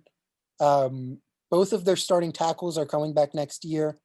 Of course, Orlando Brown Jr. Oh my God, can't remember the name of the other guy because, of course, my brain doesn't. All of that being said, they have everything put in a position to succeed with this super unique offense. Yeah. Adding Wyatt Davis to that to help try to fix what they lost with Yonda. And of course, Wyatt Davis can't step in and replace a Hall of Famer, and a first ballot Hall of Famer at that. Yeah. But that's the position they need to upgrade more than anything. And so I'm going to put a premium on that. I think guard is not a very valuable position. However, Wyatt Davis can play guard, center, guard on either side. He has a whole lot you can work with there. The Rams need that position. I'm going with it. Plus, he is used to blocking for J.K. Dobbins. So, yeah, J.K. Dobbins would drive all the way over to pick him up at the airport. Yeah, and he is a big boy too, Wyatt Davis. He's chunky. Huge. Yeah. 6'4", but 310 pounds at 6'4". Yep. All right. The New Orleans Saints. Sam, most of your fantasy team was built up with Saints players, so I'm sure you know this team pretty well. Let's hear it. This is true. This is true. I follow the team a lot, and it is no secret that Drew Brees is old as hell. Yep. And I think behind Phillip Rivers, it's the safest bet that he's going to retire this year. As far He as is quarterbacks go, 100% going to retire. He broke his finger last year. He broke his ribs this year. Had a punctured lung. Was out for I think 4 or 5 games. Yep. I think that they are going to draft a quarterback at some point in this draft, but I think this is a bit of a hot take, but I really do think they're going to stick with either Taysom Hill or Jameis Jameis, Winston. yeah, As dumb of an idea as that may be, I think they're going to do it. I think for the first few games that Hill played, the first few games that Hill started, he was proving himself as sort of a decent quarterback, and then the game against the Chiefs, I could hear the air quotes in quarterback there. Yeah, the game against the Chiefs, he played terribly. Yeah. The first actual opponent that they had that season, where he was the starting quarterback. I mean, even against the Broncos, where they only won because the Broncos didn't have any of their quarterbacks. Yeah, and Kamara was also pretty silent that game as well. And for starters, I have no clue why this even lists them as needing a running back, because Kamara is it's way down there, and they're kind of talking about backup. Yeah, I mean, I would say Kamara is the second best running back in the league behind Derrick Henry. Personally, Derrick Henry is not the best running. Okay, we don't need to do this right now. Yeah, I don't know when Christian McCaffrey died. I meant this past season. Okay. He was. Okay. Now I want to check here that. What was the game that Hill played? Yeah, so for those games that Hill played in, it was the 49ers, Injured the Falcons, bad defense. It was then the Broncos, bad defense, the Falcons again, and barely beat the Broncos. Falcons lost to the Eagles. Yeah, they got blown out by the Eagles. It got beat by. Well, it was 21-24, but then it was. It was because that was when Hurts came in. Scored 21 in the first half. Yeah, and then they lost to Kansas City again, a closer game, but still, it was not a pretty game for Hill. Hill is not the right choice for them to going forward, but for whatever reason, Sean Payton loves him. Now, what I think they do need to improve on ever so slightly is their pass defense, and they do have. I mean, they have the best defense in the country this past season. They have incredible pass rushers, and they have great secondary defense. They do. It's just they need to improve on that a bit more. It depends on whether oh my God, your Ohio. It really depends on whether Marshawn Lattimore shows up or not. And he has showed up quite a bit, and it's been proven that, especially against division rivals, he's the best defender that's ever defended Mike Evans. Yeah, and he shows up when it matters, but sometimes he just doesn't show up at all. And I could honestly see also taking somebody like Terrace Marshall Jr. here. I love that storyline, keeping the LSU guy in Louisiana.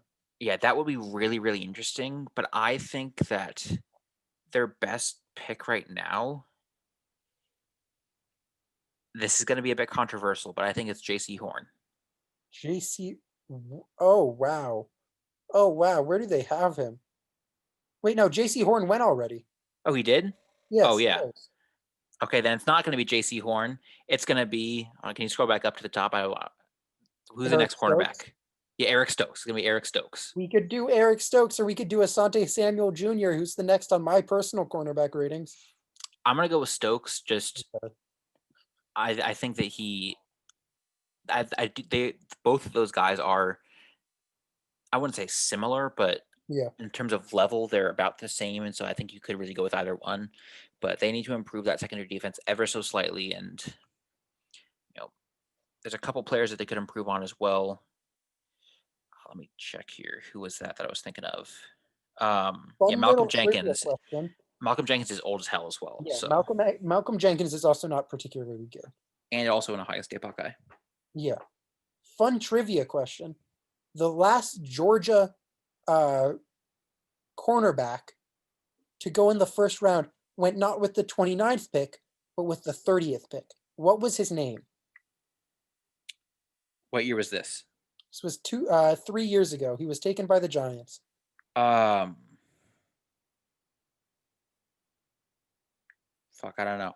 He was cut this past offseason because he was accused of robbing 3 people. It's DeAndre Baker. Oh yeah. He was so bad. He was falling asleep in meetings. I don't know. It usually sticks with me for a few years on a prospect, like their contemporaries in terms of comparing them. So there you go. Okay, and now you got Bradbury, so he's showing up for you. Yeah. Yep. Look, he's the best cornerback the Giants have had in years. Like maybe since peak Dominique Rodgers-Cromartie. Yep. Bills, here we go. Their defense has been surprisingly bad this year, but more than that, their running game depends on Josh Allen. Mhm. Devin Singletary has been just good enough. Zach Moss, they drafted him, I think, 5th round last year, and he's been whatever. Najee Harris is a game changer here. And I know running back isn't a huge need for them, but there's no corners that are worth anything here. I do like Asante Samuel, but I project him more as like a hybrid safety corner guy. So I'm not going with him there. And there's no edge like Aziz. Actually, should I go Aziz? He does make a lot of sense here. God, that's difficult. I've now kind of talked myself into Aziz Ojulari. Oh my God. Yeah, we're going Aziz. All right. I did it. The decision is over. Can't restart the draft. It's Aziz Ojulari. Getting an edge presence on that team is hugely important. That's it. Getting someone that will actually rush the passer is so important for that team because they do not have it, and their defense has just kind of let down this year. Matt Milano is incredibly underrated. Micah Hyde is a very good safety. Tremaine Edmonds is again another good linebacker for the Bills. And look, I love me some Tre'Davious White, but they really need an edge presence. They need someone that's actually going to slow down the quarterback because their defense can't hold forever. And as much as I did want to take Najee Harris here, as I was saying before, oh my God, I keep saying their names and then forgetting it immediately. Zach Moss, whatever his name is, the number one. All I can think of is Sean McDermott, but that's the head coach. God damn it. Singletary. Thank you. Devin Singletary. Those two make up good enough. And it's not great. The run game still depends on Josh Allen. This could change depending what we see on the playoffs, but it's just got to be edge. Sam, you got the Packers. I do think just one more thing on the Bills there real quick. Yep. I do agree with this pick for getting an edge. I think one thing I could also see them doing would be getting another tackle, just to sort of, if they want to stick with Singletary for a little bit longer, just to sort of help bolster that, to try and see if he's going to be able to succeed for them. But there's a lot of different variables in that they need to account for. Yep. Now with the Packers, I see my two options here being either cornerback, wide receiver, or tackle. And those are the options. The biggest issue I think with wide receiver, before I'll let you go, but I just want to say the Packers have shown an unwillingness to invest in the wide receiver in the first round or even in the early rounds. So plus, Devontae Adams is a monster, and AR-12 loves throwing to him, so that's not going to change anytime soon. Now, this is actually a really tough call because there's absolutely a lot of different options here. Like I was thinking Terrace Marshall Jr., but I don't know about that. And if they didn't have a decent running back, I would say Harris would go here. But I think their best call is going to be getting Eichenberg. Eichenberg? Yeah. All right. especially after what's the name of their left tackle? Brian Bulaga. No, Bulaga was the right tackle for the Chargers. He just tore his ACL. Either Yeah, way. I know who you're talking about. Yeah, they need to improve that offensive line a little bit more. And, Aaron Rodgers is getting up there in age. They need to protect him better as well, and they also just need to give him a little bit more time because people are going to start covering Devontae Adams like it's nobody's business, and he's going to need as much time as he can so Adams can get open, so he can just hurl it down to him. Yeah, I would say running back again. It's interesting that you bring it up because, look, Aaron Jones might not be there next year, but they already took A.J. Dillon out of Boston College, who was a running back I really liked last year, to be his replacement. So if that weren't the case, Najee Harris fits that mold really well. Definitely. But they like A.J. Dillon in house. It doesn't seem like they're going to take a running back first round, and that leads us to the Chiefs. The Chiefs need linebacker, but guess what? Sammy Watkins is a free agent after this year. Or is a free agent after this season ends. And he talked about taking a year off from football. So even if they want him back, it does make sense to replace him. And who's a player who is kind of similar to Sammy Watkins in his build, in his physicality? It's Terrace Marshall. And I'm going Terrace Marshall. And, it ends the draft on that. But I think Terrace Marshall as a completely different kind of player to Tyreek Hill. And then also as he's like the middle point. If you have on one end of the spectrum speed and on the other you have physicality, you have Tyreek Hill all the way over at speed. Then you have Terrace Marshall in the middle. And then you have Travis Kelce on the right with just complete physical dominance. Yep. And a big part of the draft is, getting better at a position of need. It's also replacing and getting rid of financial concerns. So that's what the Terrace Marshall pick is. And I think that it's going to be interesting to see that if they do take Terrace Marshall there, if they, that's sort of the duo that they had there. He was, the WR2 at LSU last season behind Justin Jefferson. Yep. But they, Allaire was there at LSU with him last year, and they have that bond and that connection that was going to help that. And I don't see them moving off from Allaire in the next season, especially if Bell is still there, which he may be, he may not be. It's sort of up in the air. Yeah, I mean, now there's a lot of options for receivers, and we already went through a couple earlier. And I love Olave, and I know you like Olave. And I like Olave a lot. I also love Kadarius Toney, but I think Olave he's another small guy, but a route runner. So I think Olave is also pretty similar to Sammy Watkins as far as build goes. Yep. But they definitely play differently, and I do agree that Terrace Marshall would be a great sort of replacement for that. And if there's a lot that they need to work on defense. They are. I think it's pretty easy to say that they are a pretty unstoppable force on offense. Oh, yeah. You have the greatest quarterback in the NFL on their team. Yeah. You have arguably the best tight end, the top 2 tight end on their team, the fastest wide receiver, and with phenomenal hands on their team. Yeah, top 10 receiver. Yeah, and a very good pass protecting offensive line.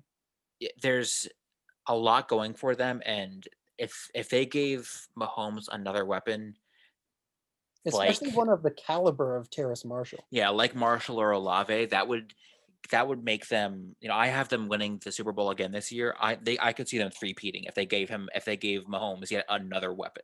Yeah, it's. I hate to pat myself on the back here, but I do love that pick. It's a great pick there. Nick Bolton was also in play for me. They do need linebacker help, but they tried to replace that with Willie Gay. I also like Asante Samuel, just because the Chiefs have shown a willingness to invest in actually getting the best out of these hybrid players. Look, the prototypical hybrid player in Tyrann Mathieu is there right now and playing probably the best football of his life. So absolutely, yeah. All right. Well, on that note, I'll slowly scroll through the list of which picks we got.